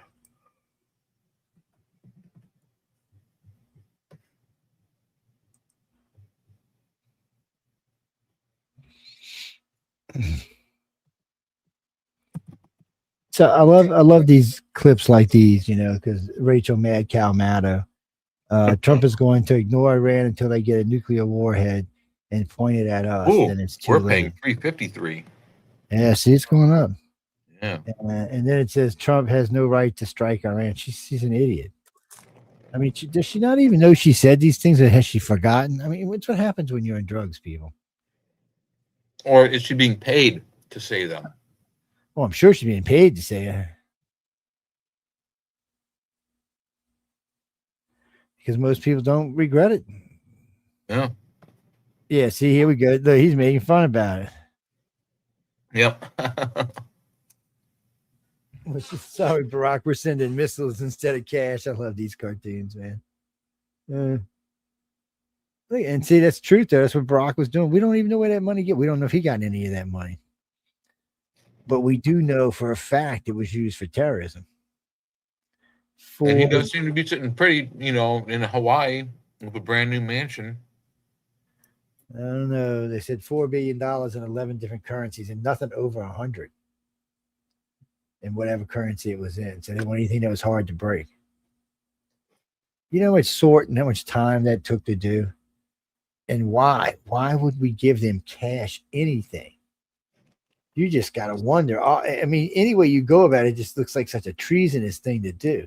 Or what kind of back alley deal do they make for them to drop that kind of cash on those people? And it wasn't even just the cash. I mean, he gave a bunch of buildings back and other equipment back, totaling over $1 billion. I mean, it was ridiculous. Iran. Oh, here we go. We got Iran is evil. Yeah, all y'all talking about Iran. What's he got? Reagan, Bush, Clinton, Bush, Obama, Biden. All of them hate it, and then Trump just says okay and goes and takes care of it, right? I didn't realize that was Jasmine Crockett. Huh. She's at the Lewinsky Center. Yeah. Yes, people. People just send me tons of crap. Yeah. Yeah, that's a good one. Yeah, we're allowed to put these on. Yeah. It's coming out all over the place now. I mean, we said it tonight, but it's been out. I've been talking about it for a couple of weeks, and now everybody's talking about it again. Yeah, look at that, American Heroes. ICE is getting closer to being done, and Christine Gnomes. I mean, you know. Well, she's getting close to being done too. She's got 23 days or so. Oh, I love this, huh? I keep yelling at him and doing the scooters, and I'm so proud of you. Are you still there? Boom. Oh, yeah, I totally. It's adios, amigos. Why you sons of Trump support? You know, they keep hating on America. I know you do. No, Jesse, we're just flipping through stuff. Yep. Here's see, Trump's approval rating amongst Republicans 86%. Oh. George Bush 77, Obama 77. He's got them both beat. Both of them. And I still never thought Obama had reached George Bush's thing because George Bush had a war behind him. Mm-hmm. Successful with that. Well, America had a great time watching Desert Storm on CNN. Yeah, it was. I remarked on that earlier. We're watching right now. This is the second war I've seen develop live on television. The Iraq War and Desert Storm was the first. Michael Anthony. What the hell? Get out of here. That's just weird. I don't even know where I'm at. Marjorie Taylor, Inga girl, huh? You're an idiot. No, I'm back on my page. There's George Carlin here. Perfect history of the Democrat Party. Didn't we watch this? Oh, no. Yeah, we watched it. The Andrew Jackson one, we watched it. What the hell? Bruce. No, anyway, I came here to get into some stories and I got to messing around with other stuff, which I shouldn't have been doing. No, I'll do it from over here. No, so the French, so they're not actually helping America. They're saying they're protecting their allies. Yeah. So England and Germany and France are going to deploy stuff to the Middle East to protect their allies, whoever the fuck they are. I don't know who they are. I know Trump is pissed at Spain. I think it was somebody wouldn't let us use their base. I wouldn't be surprised if Spain said no. Yeah. I don't know. Making an enemy out of Trump, it just seems like a stupid thing to do right now. He's going to be out in 3 years. Wait to then to make an enemy out of Maybe 83 years old, just that's the time to do it. He might run for a third. No, he can't, so we ain't got to worry about it. Right now, he ain't getting 2/3 of vote of Congress. The Democrats ain't going to go for it, so. Well, we don't know. Maybe after the midterms he can. That would be amazing if that kind of votes. It's been a long time, Jack, since anybody controlling the House or the Senate had enough to do what they wanted. Mm-hmm. Oh, it's happened. It's just been a while. Ronald Reagan had a good idea what was going on, but a lot of that came from Daddy Bush because, he worked for the CIA and was in contact with the NSA and all. Well, no, Daddy Bush had been to Area 51. Mm-hmm. There's a rumor that Reagan went, but nobody ever could verify it, and he never said it. Anytime he asked me, he said, "Area what?" As far as I know, he was debriefed about Area 51, but that would have been at Camp David. Yeah. Well, we don't know what happened. So here's Reagan. He's doing his job. He's doing a good job. He's building our defense. He's getting the wall tore down.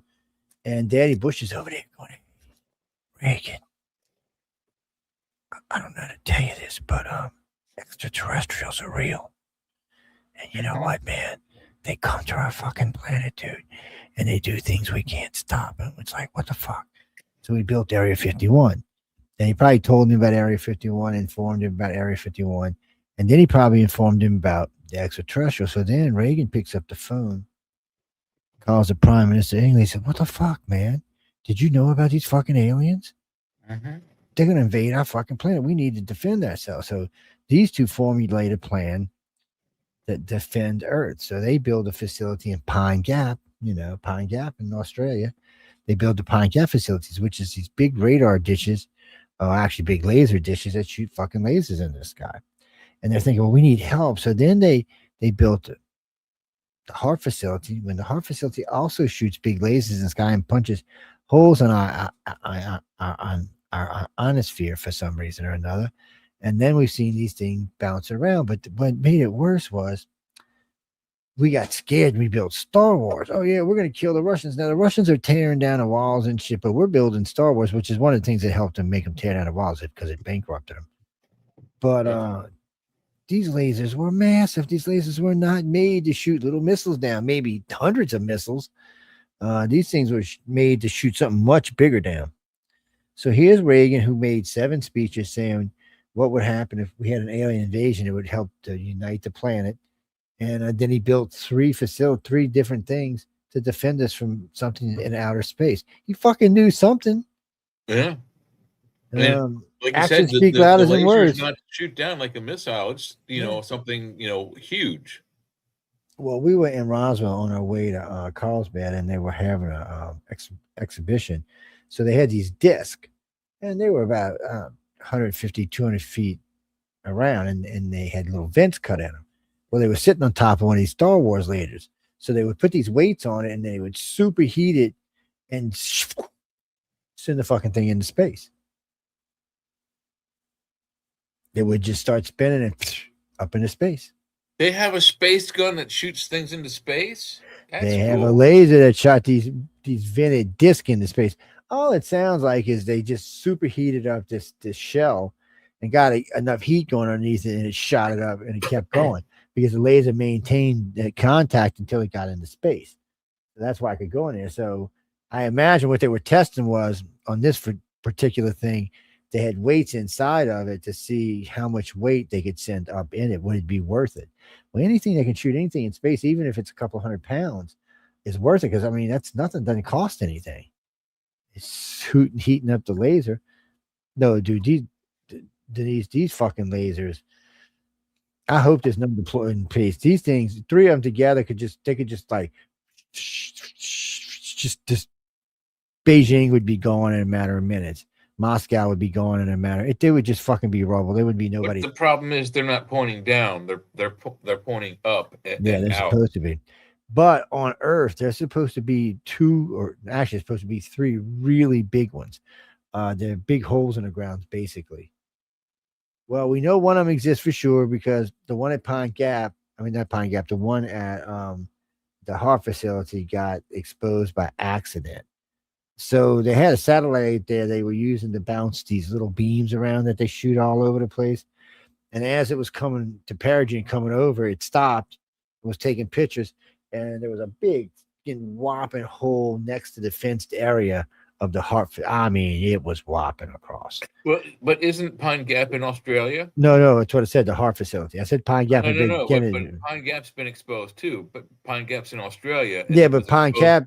But they haven't seen the hole in the ground in Pine Gap. But they haven't. Well, we saw the dishes. Yeah. Well, they got the dishes that shoot beams down there. They got some pretty big dishes down there, 40, 50, 60 feet across. And the reason SPS-48, you can see that beam from Pine Gap. Yeah. We've examined it on the show. Actually, if you really look at that thing looks like it went. I'm not sure that it wasn't sent from one facility to the other to power it up more. Maybe that's why it missed it. Maybe that's what the flash is. It's like, I don't know.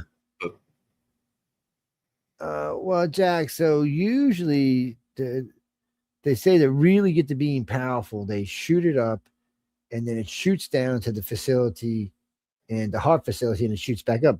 But it's not really to make it more powerful. It's to aim. So all three facilities can be used at different points. So you could still use a Pine Gap laser at any of the other facilities. Just it'll ricochet down there and it'll be aimed from that point because that point of the Earth is right there and this point of the Earth is over here. Well, no, just like when we used to follow the old space missions, you had to have people at monitor stations all around the world watching it. Today we don't because we have our own satellites at all points around the planet, so we can monitor it ourselves. But back in the day, we did. It didn't work that way. We had to have monitoring stations, and I forgot it was an ungodly amount of people. That's one of the reasons you knew it wasn't a hoax because there was just so many people that followed it. I don't know how they could keep them off from lying. Aren't the facilities at Pine Gap? That's where our listening station was to follow the moonshots. Pine Gap is a wicked facility. Well, we found out about the big dishes at Pine Gap because some asshole in a Cessna went and landed out there. Well, yeah, flew right into the facility, just like the guy who flew into the one in Area 51. A single engine Cessna landed right there next to the base. Oh, they could have shot him down if they wanted to. They're not going to. They're going to shoot a teenage kid down in a Cessna, but he didn't say much of what he saw about anything. But there was a couple of pictures that got out that he had, I guess, that were on a camera roll, and they had gotten out. And there was one particular dish. You see it. It was bigger than the dish in South America, the one they tore down, Arecibo. No, Kirby, Arecibo's gone, my friend. Yes. Adios, amigos. China has a big dish now, but it's based on Arecibo. It's dug into the ground. Oh yeah, it is. But well, I'm sure they're building one somewhere else, or they built one somewhere else. That's just not one I've heard about. But these dishes were bigger than that, and these were above ground dishes. These dishes are made but they can only move so much because they can only be so high up.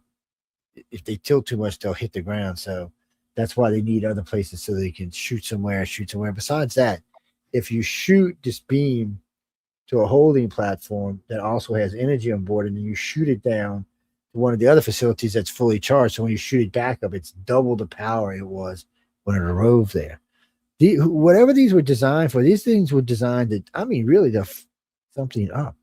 And the bitch part is, if the stories are true, they won't let them use them if an asteroid's coming, unless it's a extinction event. So in other words, let's say something about the size of New York comes by, or even half the size of Texas comes by and hits Europe. They won't shoot it down. The world will have to deal with the catastrophe. Don't ask me. You'd have to ask them their reasoning to that.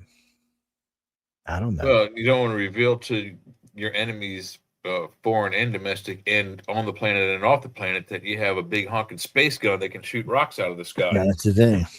Yeah, because once the surprise is gone, you can't get it back. Well, Jay's got a point. So if you shoot it, then they know it's there. not only they know it's there, but they know what it can do. So the only shot we have with any big alien ships is that they get here and we fire from three locations with maybe using quad reactors or something maxed out, and that'll be pushing a serious amount of energy and power. And whether it'll destroy a ship like that's anybody's guess, but it's a better shot than little popgun lasers because it ain't gonna do shit. Philosophy, you want the enemy to think you have the weapon that'll destroy them to keep them at bay, but you don't ever want to have to use it. Yeah, because it may not destroy them. Yeah, or it may do too much and get everybody. The first time I heard about one of these lasers, it was like 50 terawatts, which is a shitload of power. But these they're talking about are much, much more powerful. The one that took the shot by STS-48 was way more powerful. When you look at the size of the beam compared to how big the space shuttle is, it wasn't a little tiny beam. It looked like it was because it was off in the distance, but it wasn't. It's a big old whopping, probably, I don't know, 50, 30, 40, 50 feet around. And it looked like it was an extended laser to a point, and then it broke off and became a projectile beam, meaning it wasn't connected anymore. But if it still hit you, it was still going to do a whopping shitload of damage. Well, because we're supposed to have lasers on Earth that can hit a spaceship and keep a continuous power on it. See, it depends what kind of lasers. Some lasers can be used like as bullets, but some lasers, if it's in close, these lasers are going to actually, from ground to location, are going to make contact, which means the amount of power hitting the ship is going to be enormous. Yeah, because we can tap into our power supply on the planet, which is going to be far greater than even most alien ships. The longer the contact, the more powerful the beam gets. But that's if they want to kill us. I don't think they want to do that because we're still here. They might have some human barbecue every once in a while, but the flood. Yeah, they only like skinny people anyway because the fat people got too much cholesterol. Hey, they like to keep their cholesterol straight. What can I tell you? I guess grays are this big. They want to make sure they don't get no clogged arteries. Anyway, you see, y'all keep distracting me from what I was going to do. Yes, I mean, stop that shit. No, I mean, stop it. Let's see, where was I? Oh, we'll do it from here. I guess we can cheat and do it from Racha. So let's see. First thing up. Oh, let's see. Oh, rich and powerful from the Epstein files. Of course, this was released with allegations about Trump. We already know about that. We've already talked about it. Truly extraordinary. Wait. Stop, thing. Come on. Where's it at? Stop screwing around. Truly extraordinary mega laser shooting at us from halfway across the universe is the brightest cosmic beacon we've ever seen. Really? Yes. Shooting at us, too. It's like, hello, humans. Can you see me, humans? Humans. Stupid damn humans. Humans, can you see me, humans? Oh, all I see is a beam of light. We're going to get there, though. I got faith in it. No, it's a very interesting article. Y'all should read it. And this one says, this is an opinion piece. Trump has been right about oil all along because he is right. So there's been no ship sunk in the Hormuz Straits at all. There's been no stopping of oil movement through the straits, even though it's down to just 20% of the ships. There's been no stopping of it at all. We don't get our oil from the Middle East. So, and what we get doesn't go through the Hormuz Strait. So there's no reason that oil should have went up in the United States, period. And we can offset our oil supply with Venezuela. So there's fucking definitely no reason for our oil to have gone up. So all that tells me is companies here like, hey, it's going up over there. We're going to go up over here too. No, because we don't have to pay what the Europeans pay. Europeans don't have no fucking oil. We do. China's the one that's got to worry. Something like 55% of its oil goes through the Hormuz Straits.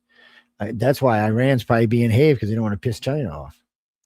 Russia, yeah, I know. Russia is giving them information about. They're They give him intelligence, yeah. Let's see, where were we? Where were we? The FBI says these Wi-Fi routers are unsafe. Really? What, are they exploding? No, they're just fucking unsafe because they're easy to hack. People, so you should always run 3-tier security on your inbound shit. So most companies, internet companies now run security for your system, in your system. And then there's router security. There's usually security in the router. So you have the security of the internet company, the security of the router, the security of your computer. But I actually usually add a layer of security in between that. Well, because getting hacked sucks. I got hacked a few times when I was young. It sucked. I used to play around people I shouldn't have. I did some, no, I never did any hacking. Fuck that. No, I did not. You can't make me say I did. Nah. U.S. Navy launches $1 billion drone from aircraft carrier in the ocean, going to kill some Iranians, huh? Jay and I have featured this drone on the show. There's pictures of it. Yeah, I don't know which one it is. No, it's the new drone, the new one that scares the the shit out. X-47 drone. Yeah, the new one that scares the shit out of everybody. No, so this drone that Jay and I are talking about, this thing was so badass that it scared the Navy. No, it scared the Navy. Took it offline. Yes, and they dumbed it the fuck down. It was so accurate and such a great killer, it scared them. They were talking about if they just released, you could release 100 of these at a time, and they would just wreak havoc. Mm. Yeah, as long as they don't turn around and wreak havoc. Let me see. I don't know if this is the one or not, but we'll see right quick. Where is the room at? Here, roomy. Oh.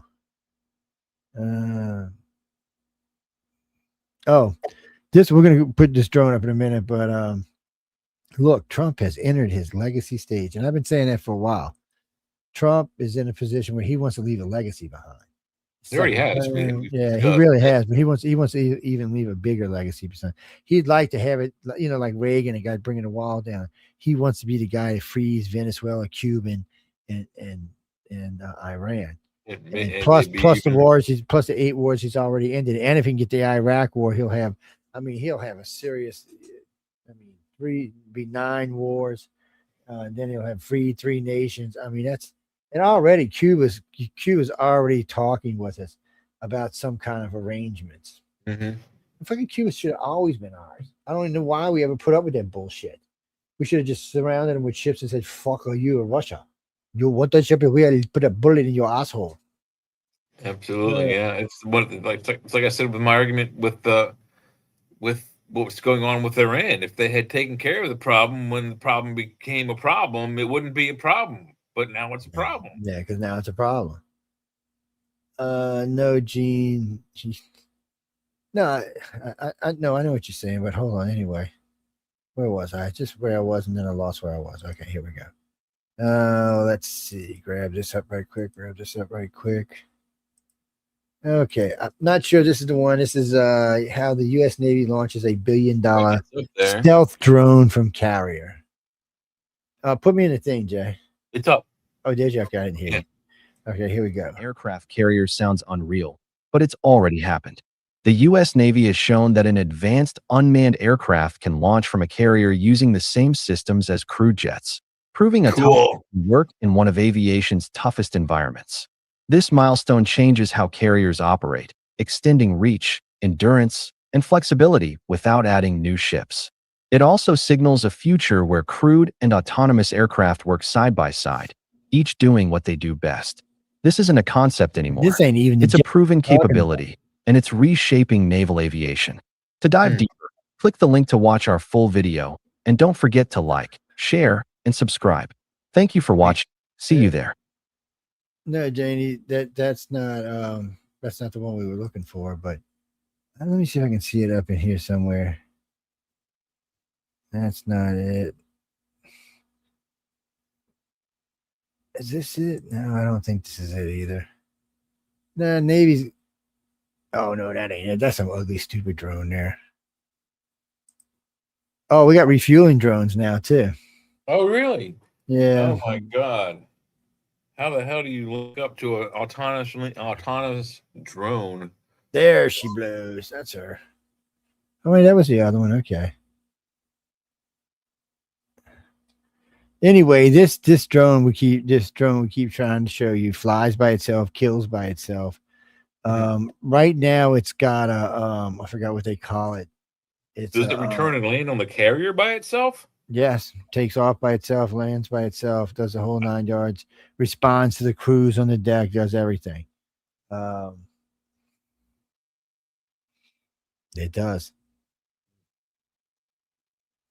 Oh no, it's a beast. It's a beast, and it can carry a lot of weapons, and it's a stealth, and it's smaller. Stealth on top of all that. And on top of that, guys, it can do things that a regular pilot can't because there's no pilot in it. It can go vertical right away, 9-10 Gs without knocking itself out. It can just flip and just shoot the plane coming behind it. It's a whole different type of thing. The original and the other one we're looking at is actually a different design. It's not this one. This one looks more like one of the bombers, but the one we're looking at is a little bit more sharper lined plane.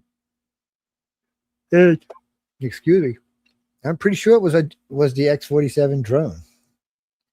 I'm pretty sure that's what they called it when we looked at it. Yeah. Well, no, because we were doing a show one night and X-47 came up twice. And then we found out one was a drone and one was a fighter jet. One was an F-47. The other is XF. The other is XF. Yeah. No, it was a beast. Oh yeah, it was a beast. I mean, no, these new things are going to be they're going to be outrageous. I don't know, but I tell you what, it's going to limit how many Americans get killed now. It'll make it harder and harder because we won't have to put our people out there. We can put our drones out there. Yeah. No, we can. And think about this weirdness.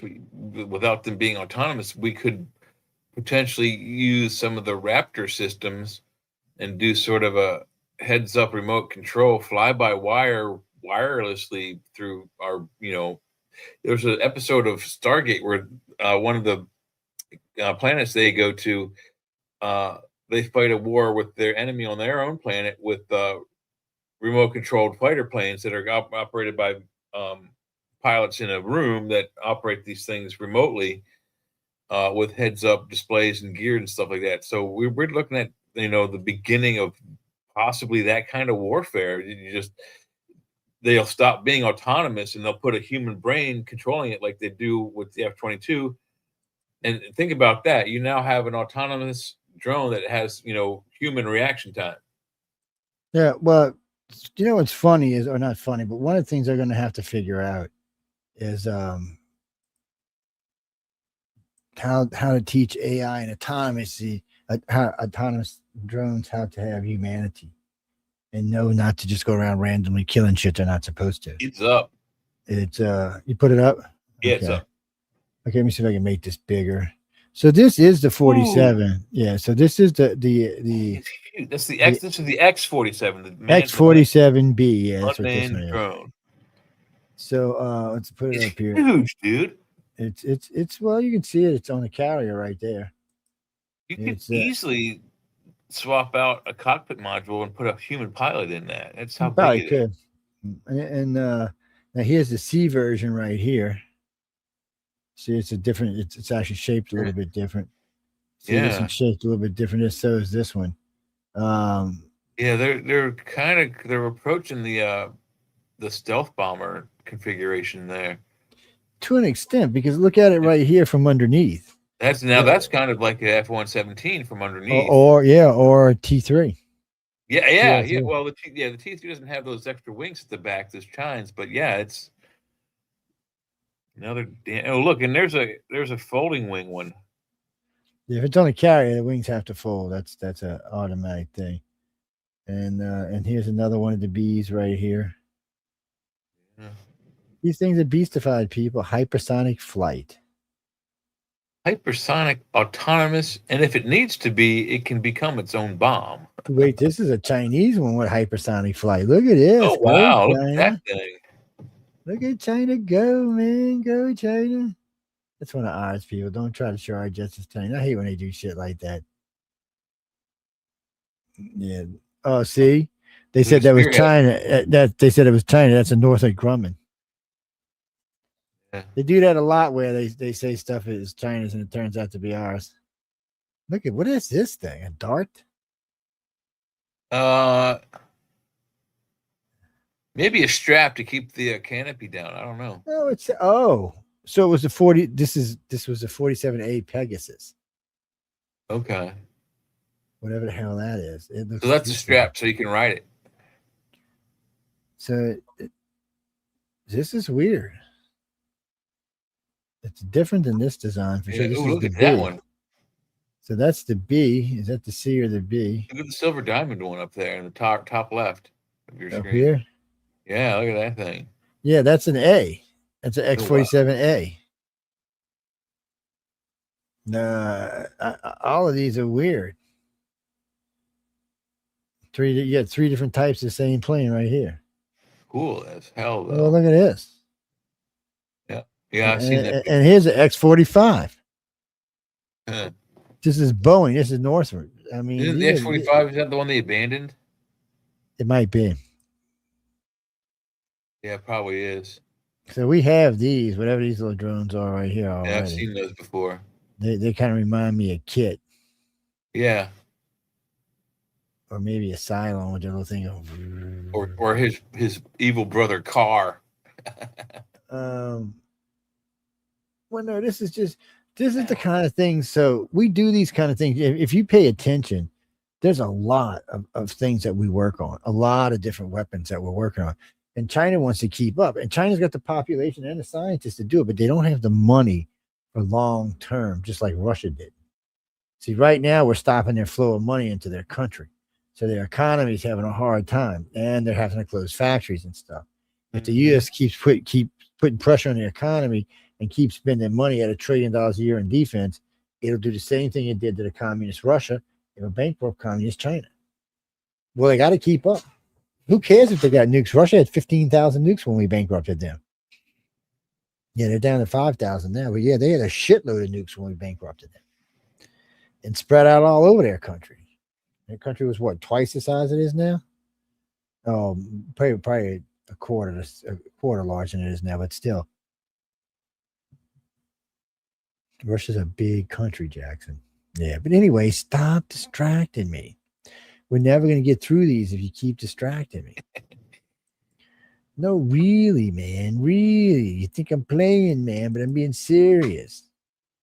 Oh, yeah, we don't care who invented that. We don't care if they get a raise. All right, where were we? US Navy. Oh, that's the drone we were just talking about. Oh, and then we got this. City killer asteroid will narrowly miss the moon. James Webb got a good picture of it. Oh, really? Yeah. And then this one, this nuclear bomb doesn't destroy cities, it kills people. We've talked about neutron bombs before. Yeah, neutron. And this is actually supposed to be some kind of upgraded version, which I have no idea what that means. It kills only Muslim people? Maybe so. Trump's second term approval higher than Obama or Bush within his own parties and polls. Yes, we know. We looked at that earlier. They had some nice numbers. So here's one for y'all people. Just a weird thing. 127 years ago, a coffin fell from the sky, and science just solved a major piece of its mystery. They don't know where the fuck it came from, by the way. I saw that and I didn't finish reading it. Yeah, this last I seen, they didn't have a clue. New experiments show Earth's core holds vast oceans of essential elements for life. So what that means, people, when we die and the planet explodes, it's going to send shit out all over our solar system and create life. I mean, that's amazing to even find that out. Yeah, we're the building blocks of life. Our planet is. Don't ask me why. So every time something hits the planet and knocks debris off, it's panspermia. China kicks Tesla in the nuts. What? Yeah, China puts new sodium-ion battery into electric vehicles. Can drive 248 miles on a single charge. Well, Well, it's nothing. nothing. My But that's- gas tank can take me 405 miles on a single charge. They've got lithium-ion batteries that go further than that on a single charge. What the fuck? I'm not impressed with that. That's some bullshit. What was the chemicals in this one? Sodium ion battery. Sodium ion. Yeah. NASA astronaut says humanity is living a lie after spending 178 days in space. Dude, I read your article. You're a fucking idiot. You done went woke while you were in space. Just shut up and go sit down somewhere.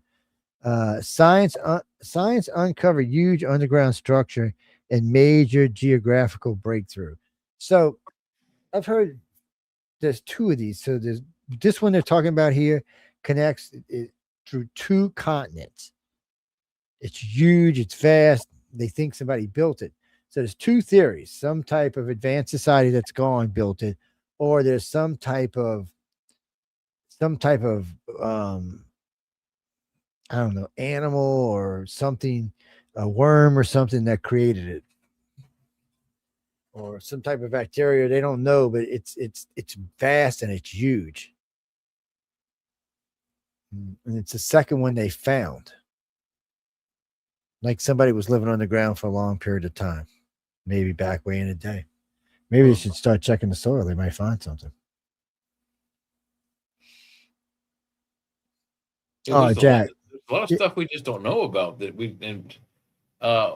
Stephen Hawking said we should be careful going out looking for intelligent or any kind of life. The only one. We may find something that's so advanced, a life form so advanced that into our rules, we don't recognize it as a life form.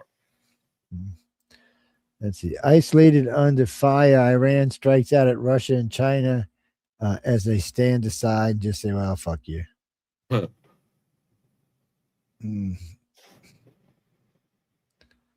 I don't know. These huge structures. It's the second time I've heard about these things, and they're big. I mean, basically, they're under continents. They're huge.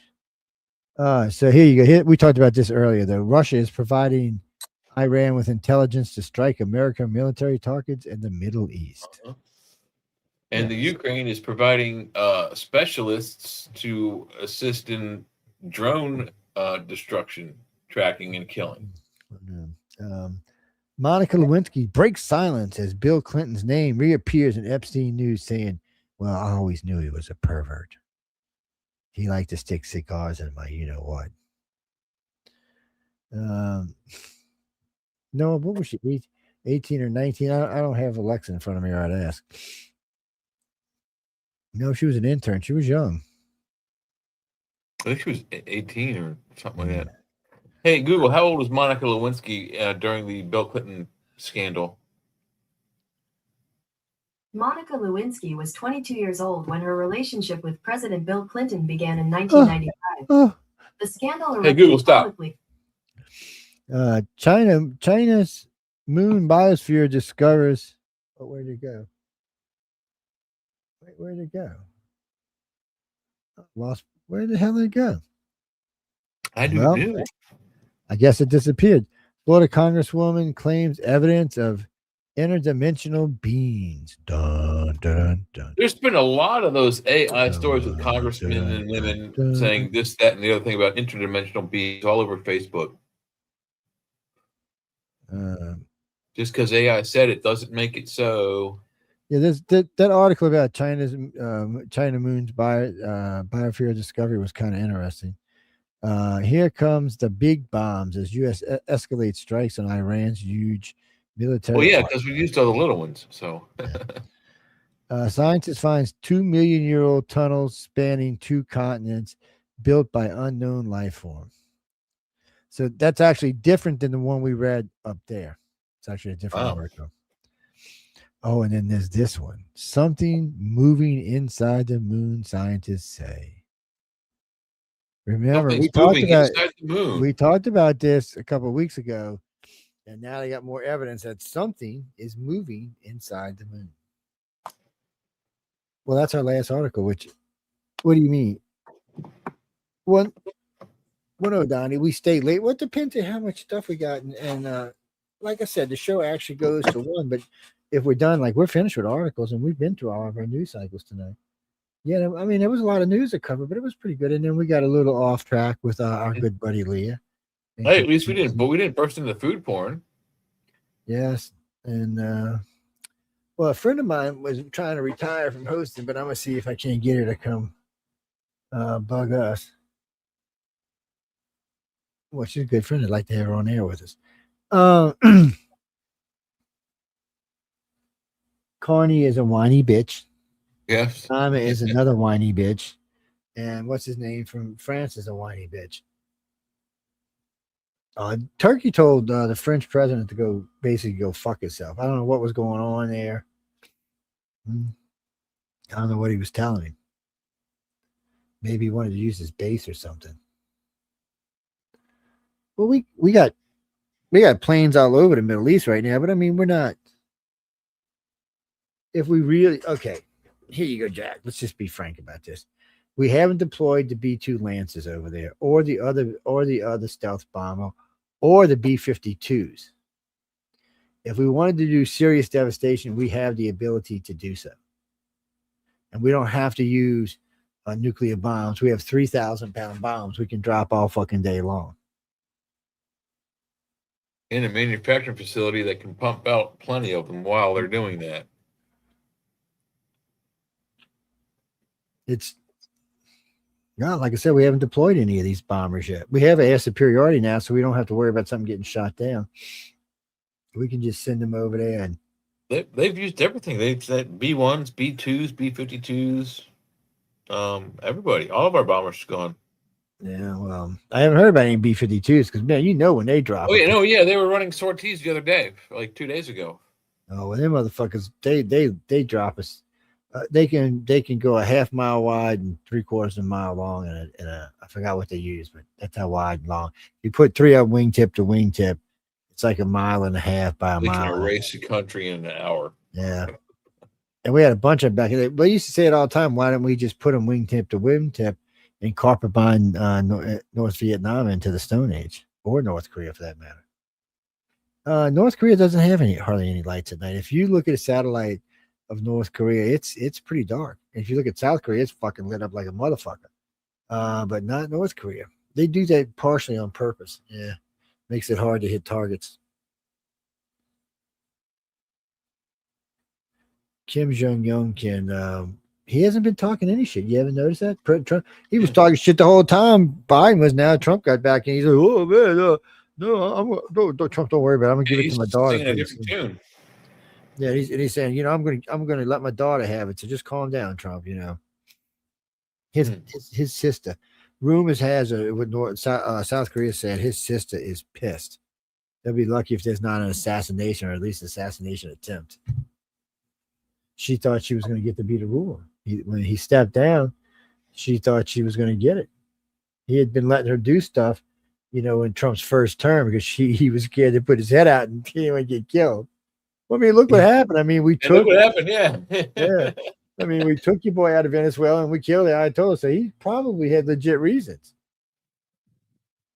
No, even today they don't let anybody know where he's going. He hides out pretty good.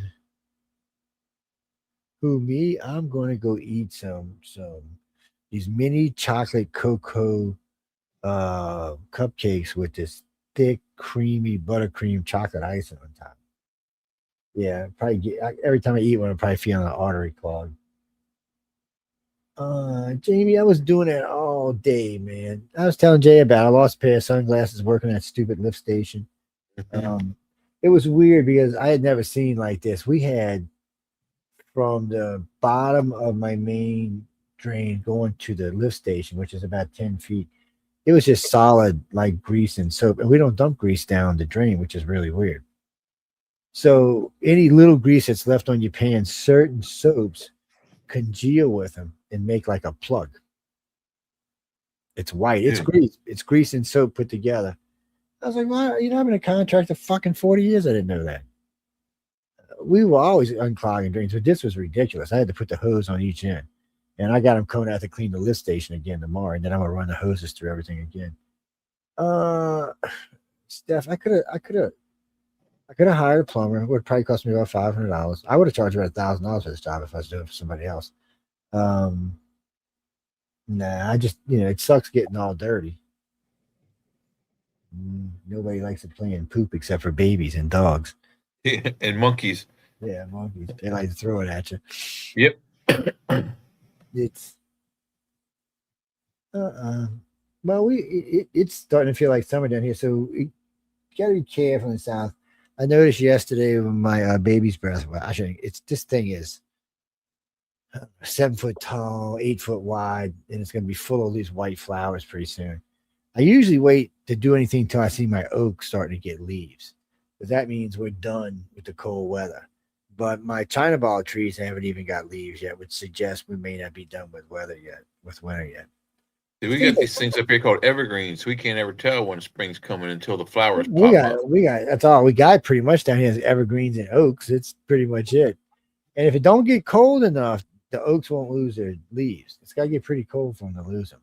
But this year, like my one in my backyard, it lost all of its leaves. And now the guy next to me who's got those 150, 200 years, they never lose their fucking leaves. The only thing gets their leaves is a hurricane. Wow. Dean, so if you get a hurricane, what happens is the oak trees get indulged with water for a couple of days, and it stunts them for a while. You'll see like about a third of the amount of leaves growing on them. It takes them a couple of years to get over it. And then after 10 years, they start going back to normal. Yeah, when you drive, if you're driving down here, you would notice that they're not as plush. Because like right now, if you drive the beach, the oak trees are very, very, very plush, crossing the highway, very beautiful. But right after the storm, for the first 5 or 10 years, they're not. They're skanky looking, shaggy looking. Yeah. What's like here, growing a garden in the ground is a bitch because it floods about every couple of years. You get a flood. I'm not talking like, a little water gets in your yard. I'm talking 3 feet to 9 feet of water. That's not playtime. You can't even have the car. I got to go fucking park the car up on a bridge. Yep. Well, doing Zeta, I thought for sure my car was going to get screwed. So we parked it, and I noticed I'm watching, and there's a light pole not far from the car, and the light pole was bending way over one way, bending way over the other way, but it never broke. No, they got bolts. They're like 1.25 inches thick, 1.5 inches thick, and these big whopping nuts on them. They used to put 4, now they put 6, and they used a reinforced piece at the bottom. It's well, we get a lot of storm damage down here, and they stopped putting lights the way they used to. Now they got them on poles, buried into the ground, and a stick pole that goes across. And the reason they do that, they have breakaway points on them where they connect to each other. If the wind gets too bad, they'll snap at the bolts and drop off, and then all they have to do is come lift it back up, put new bolts in, and away you go. It was a brilliant idea. Whoever thought about it. No, we're going. I'm hungry. Yes, Jay promised me fried chicken, man. I want my damn fried chicken. I did. Who told you that? I actually did. On on the Iranian side, I put on there. I wrote about the Ayatollah, and I said, I hope you're enjoying your 82 virgins. I just heard they all had dicks. See, they say that, but they don't. They always say 82 virgins, but they never say what the virgins are. They never say if they're male or female. Right. They just say 72 vestal virgins. Yes, they assume they're girls. Well, not all. You know what? The Persians were bad about some things. We'll just leave it at that. Greeks were too. No, the Persians and the Greeks. They liked their little boys. Oh yeah, they ain't gonna get out of that. History writes about that pretty frequently back. We even what was it? Alexander liked his little boy. No, I'm not talking about kids, idiot. No, we're not talking about pedophilia here. Calm down. I mean, Alexander was like, what, 16 when he took the throne? Something like that, yeah, 15, 16. No, Jack, you're thinking of Joan of Arc, which was a girl. Mm-hmm. What do you mean, was she a lesbian? How the fuck? I don't know if she was a lesbian. But she was 17. Yeah, she was 17. And I don't, she worked for God. She might not even had sex, dude. I wouldn't rule it out that she was a virgin. Yeah, quite possible back then. Well, you know, you get your head lopped off when you do crazy stuff. What are you talking? Oh, no, I know what you're talking about. Give me a second. I had read an article about that sighting. So there was a group of people in Orlando theme park. It was one of the sides, one of the parks where it's, you know, double theme. You got like Disney World, and then you got a theme inside of Disney. It was one of those. I can't remember which one it was. And this thing just came and hovered. Everybody thought it was a drone at first, but then they noticed as the fog cleared out a little bit, that was much bigger. Yeah, maybe the size of like 707, 727, something. That's, you know, a decent sized jet. But just it was just a saucer. And then everybody got to flashing and making lights like something out of Close Encounters. So everybody just thought it was part of Disney, but it wasn't. Nobody knows. It stayed there for a little while. A lot of people, there's a lot of videotape, a lot of pictures, and it disappeared. And the best part about it is as people were looking at the pictures, as it disappeared, the pictures fogged out. No, they were clear at first, but as this thing disappeared, the pictures like fuzzed out. Like we'll have to look at that maybe and do a show on it or something. Overextended light, yeah. You know, those kind of, because that stuff doesn't get, because Ronnie, a lot of these reports don't get reported that much. We get stuff because people are locally involved and they'll send us a copy or whatever. But those, unless we post it to the net, it probably won't last that long. It'll get buried and pushed back, you know, because it's interesting, but it's not like it jumps out and shakes your brain or nothing. I know. But we don't make the rules. Well, we make some rules. I ain't gonna lie. We've changed some of ufology ourselves. Yeah, fuck them people. There was a lot of bullshit going on when I joined the UFO world. What got me in trouble is one of the reasons I don't do that many lectures for ufology, because I gotta be honest. I can only take so much bullshit, and then I can't take it anymore. I got to say something. Yeah, it pisses me off. Because, you know, ufology is an interesting thing to get involved in, but the amount of bullshit is deep. And then when you hear it, so when I first got into it, everybody was saying, oh, every case I heard was completely different. I'm like, this is no fucking way. I said, how many fucking aliens have visited this planet? 10,000? So I started doing abduction criteria. I said, okay, there has to be a standardized thing. If people are actually being taken by aliens, especially if they're similar aliens, there should be similar things. And I got with a group of MUFON people, and we got all the cases we could. We scraped about, 5,500 cases or so. And we started going through and looking for things that were the same. And lo and fucking behold, we found stuff. We started realizing there were common things that happened amongst abductees.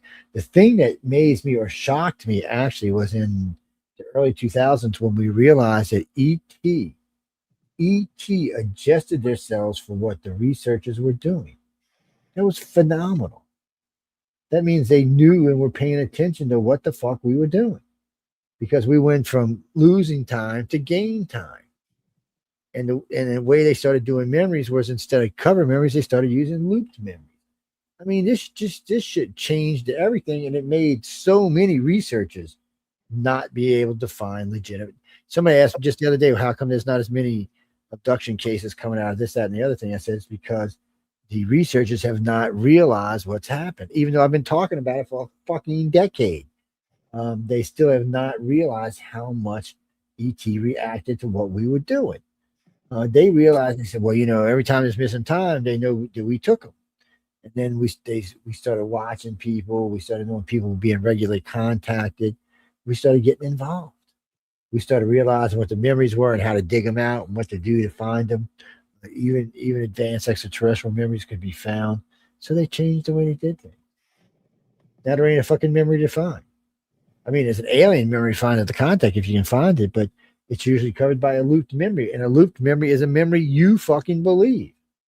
Stopping at the grocery store, getting in the fucking car, going to work, kissing your wife, whatever. It could be any fucking thing. It's something The way you found the pattern was there was the one woman who, while she was pregnant, went to the same store every day on her way to and from work, or at least to work, and got one specific drink. Yeah, well, no, she was pregnant. She used to get a nasty hot dog every. Chili dog. That's what it was. When she described this thing, I was like, "You really ate that?" She was pregnant. I was thinking, okay. Yeah, I mean, it was disgusting sounding, man. It had everything on onions and sauerkraut and cheese and mustard and fucking tons of chili. I was like, Jesus, girl, this shit didn't kill you. Sounds good to me, though. I like it.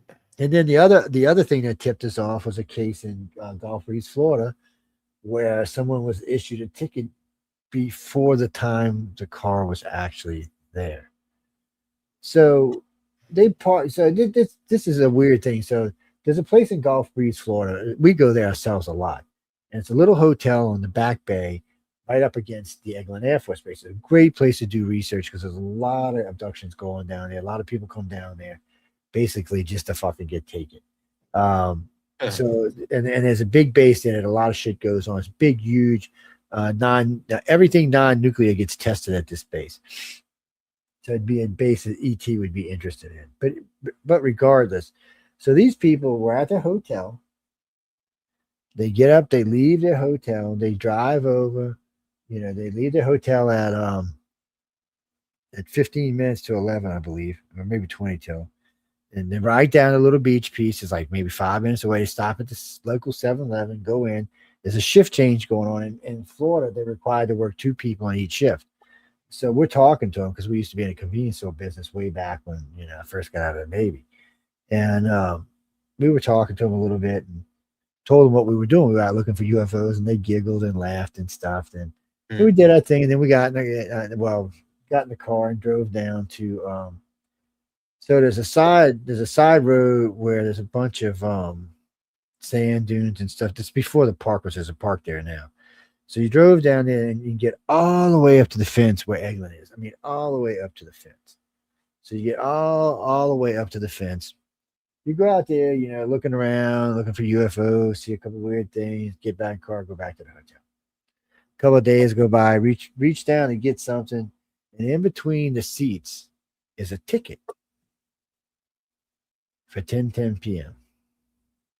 Now, according to the film of the hotel, that fucking car was at that hotel at 10:10 p.m. But yet, so I said, okay, somebody just fucked up, wrote the wrong time, blah, blah, blah. Called the cops, talked to them about the ticket. He said, oh, well, you don't really have to pass. I said, no, that's not what I'm after. I said, that's cool, though. I don't have to. But I said it was just weird because we didn't leave the hotel until this time. I said, I can show you footage. But the ticket said 10:10. I said, I was just making sure it was an error. So he said, let me look at my thing. And he said, no, according to this, that was the time. He said, but let me call a dispatcher. And he calls a dispatcher, and the dispatcher pulls it up. And of course, that's what time it was. Well, it's fucking impossible. Yeah. They weren't there. How can it happen? Time travel. So, anyway, so technically they were abducted or something happened, and then they were put back at basically the same moment they were being taken. It's confusing as all hell, but it's game time. It's not lost time. And you wouldn't even have noticed it if it wouldn't have been for a couple of kind of glitchy things. Actually, without that ticket, no one would have ever noticed. Yeah. They would have just, went on their business. That's how good those memories are. Well, no, you can break them, but you got to know they're there, and you got to know what the memory is to break it. And the reason why they use memories that are so nonchalant, memories that you just do, is because it's harder to break. Because first off, you don't know which memory to choose. And then you have to get the person to realize a memory that they do every day is actually an alien, is covering another alien memory. Yeah, like for example, if they put in a memory, like I get up every morning at 4:00. I put on a red cape and a blue outfit, and I step out front and I fly to work. And then when I get to work, I put on glasses and I look like some little, regular old dude. If they put that kind of memory in there, you're not going to. It has to be something that you're not going to go, wow, I've never done that, or I would never do that, or when have I ever done that? Yeah, like what you just said, driving your kid to school every morning, your ride to work every morning. It could be anything. It's just something you're not going to challenge. What gives it away is weird things happen, like with the girl with the hot dogs. Well, she remembered it one day, and she remembers, oh, I got that hot dog that morning. I was fat. Well, no, the stand had closed about a year after she had the baby. Yeah. So they were done. They were over with. So it was no way that happened. Yeah, well, and then other things, just show up. They're just out of sync, and because ET can't always distinguish in your head what's real and what's fantasy.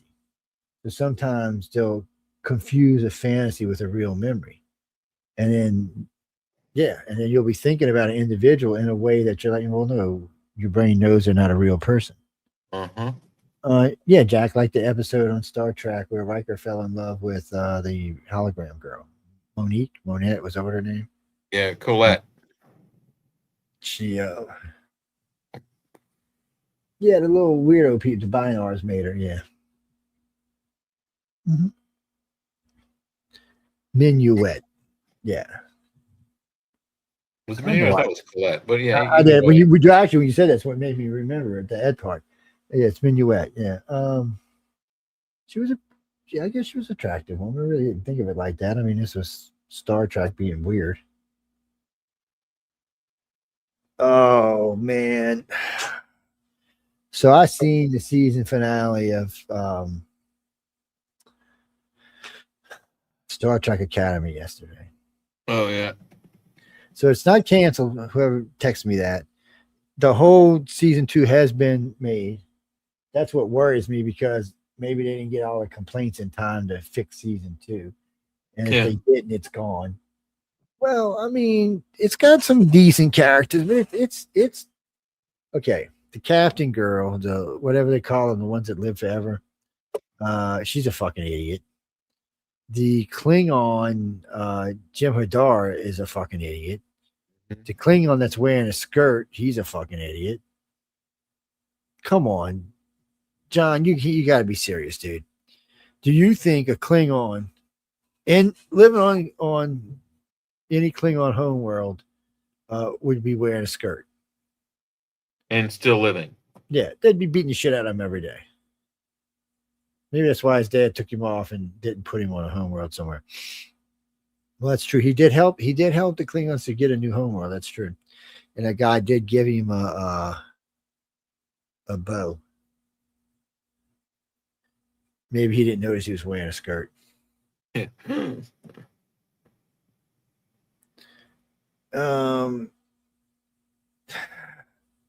You mean not the android girl, the hologram girl?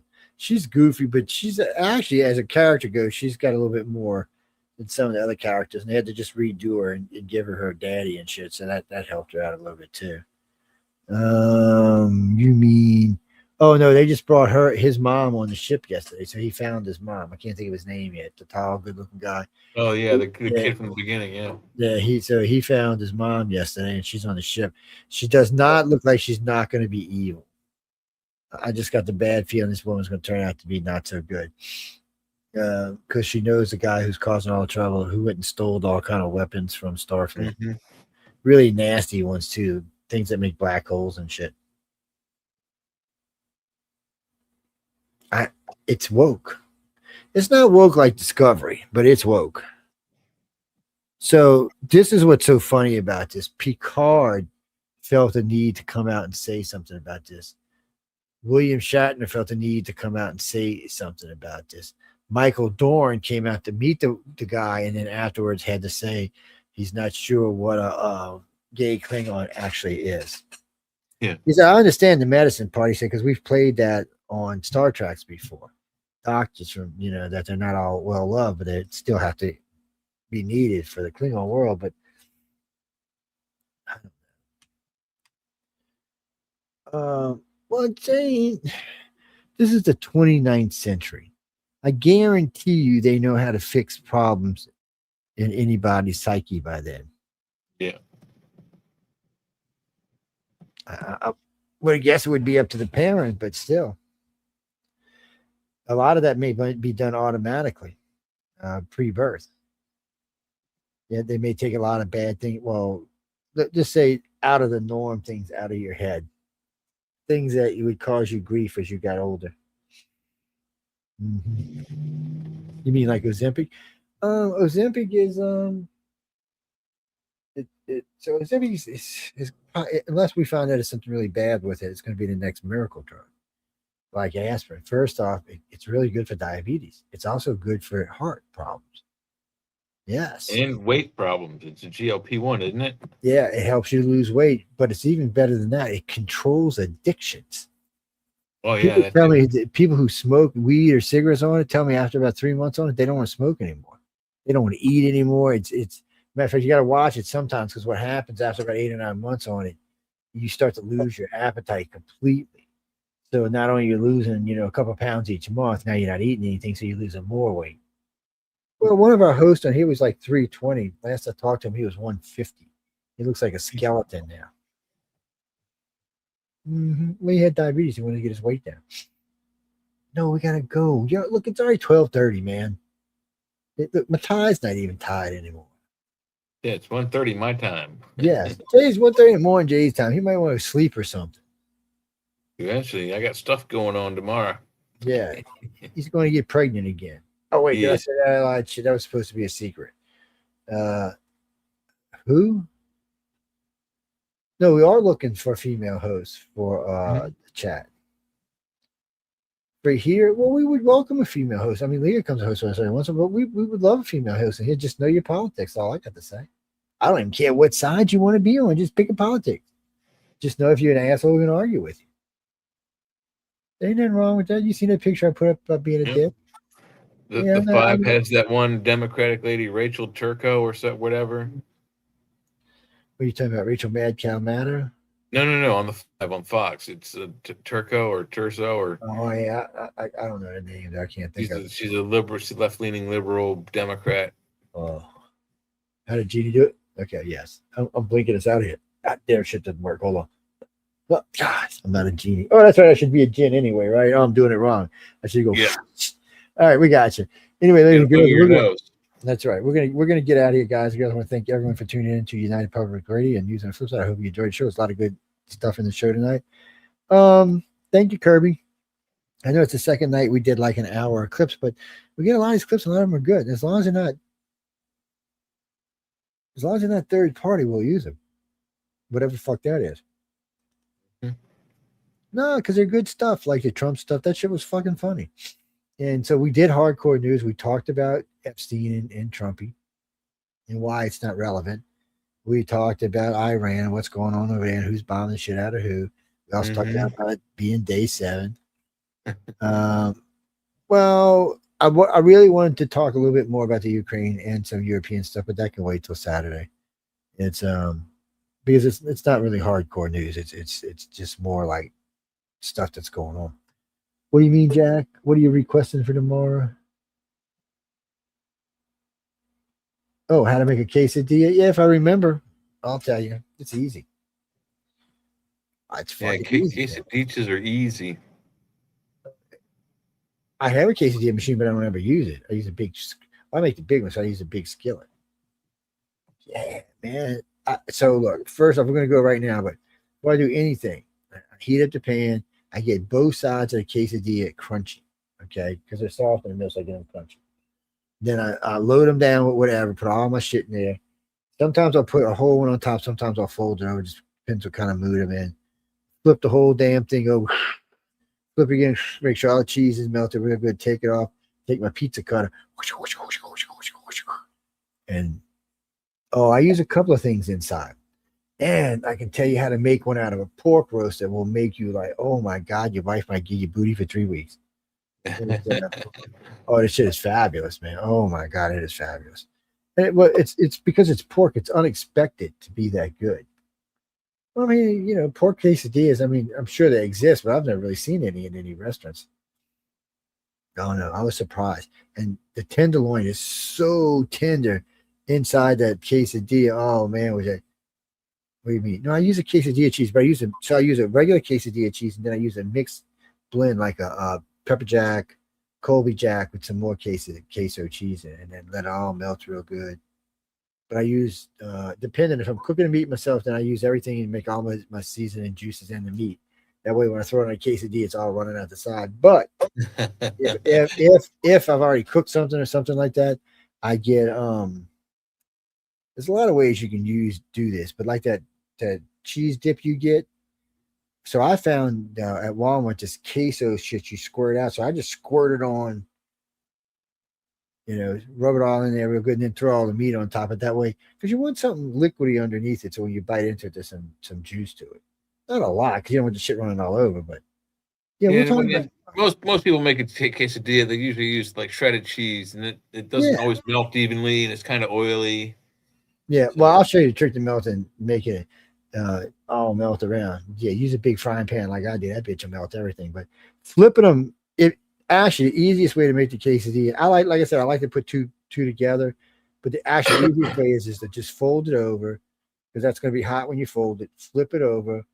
It'll be hot again, and everything will be nice and melted. You can see it start to ooze out the sides. Take it off, put it on your plate, and cut it. No, don't steam. When you put a top on it, it's going to steam and it's going to get squishy. You want it to when you eat it. You're going to eat them soft. There's nothing wrong with eating them soft. I mean, what the hell was that? Sorry, man. Somebody walked by and hit the okay, that was weird. Anyway, we're going to get out of here after seeing that. Guys and girls, no, we'll talk about it tomorrow night. You can ask us, yeah. We got 3 more hours to go on Saturday. Yeah. No, we'll talk about it. Oh, there's some good recipes for that. Chicken, shrimp, steak, or maybe a triple steak, shrimp, and chicken. Man, it's a good stuff. Because if you want to grill all your meat and vegetables and all together, but you want to get a crisp on your meat and then get a crisp on your vegetables, get them all together, and then stick them down there. Hope you got a good juice going. Squirt out all in there. Oh my God, man, it is good. And it's not even bad for you. That's the best part. Anyway, on that note, again, I want to thank everyone for tuning in to United Public Radio and the news and the flip side. I hope you enjoyed the show. Any moans, groans, bitches, complaint, feel free to write to Michelle DeRoche. She wants to hear from you. She says she don't think you people exist. Yeah, we've been good, so there's no complaints coming in. She said you people. No, we're off that strike, yeah. And we're trying to behave ourselves. Well, because we still don't know what the fucking third party thing is. Yeah, they wouldn't tell us which one it was that got us blipped out. I looked it up online, and what it said online is we didn't do any of that night, so I'm not sure what the hell was going on. Well, you can't get anybody over there to tell you. They're like, well, we don't do that, man. Sorry. I'm like, you told me how to strike. Oh, we don't really care, man. We're just here to tell you got to strike. Fuck you, asshole. You just do what the computer screen says, man. Yeah. It says violate this dude. We violated you. Yeah. And then it tells you, go here and just read what that says. You go there and read it. You're still like, what the fuck does this mean? Anyway, I want to thank everyone again for tuning in to United Public Radio. Hope you enjoyed the show. Check us out tomorrow on the chat. I'll be here on Arthur's Quill. Oh, no, I've been tired. Last few days, I've been having to get up early. And today, like I said, I was having fun playing and, lovely stuff. On that note, again, thank you again for tuning in to United Public Radio and News and the Flip Side, and we'll see you tomorrow. Good morning, everyone. See you later.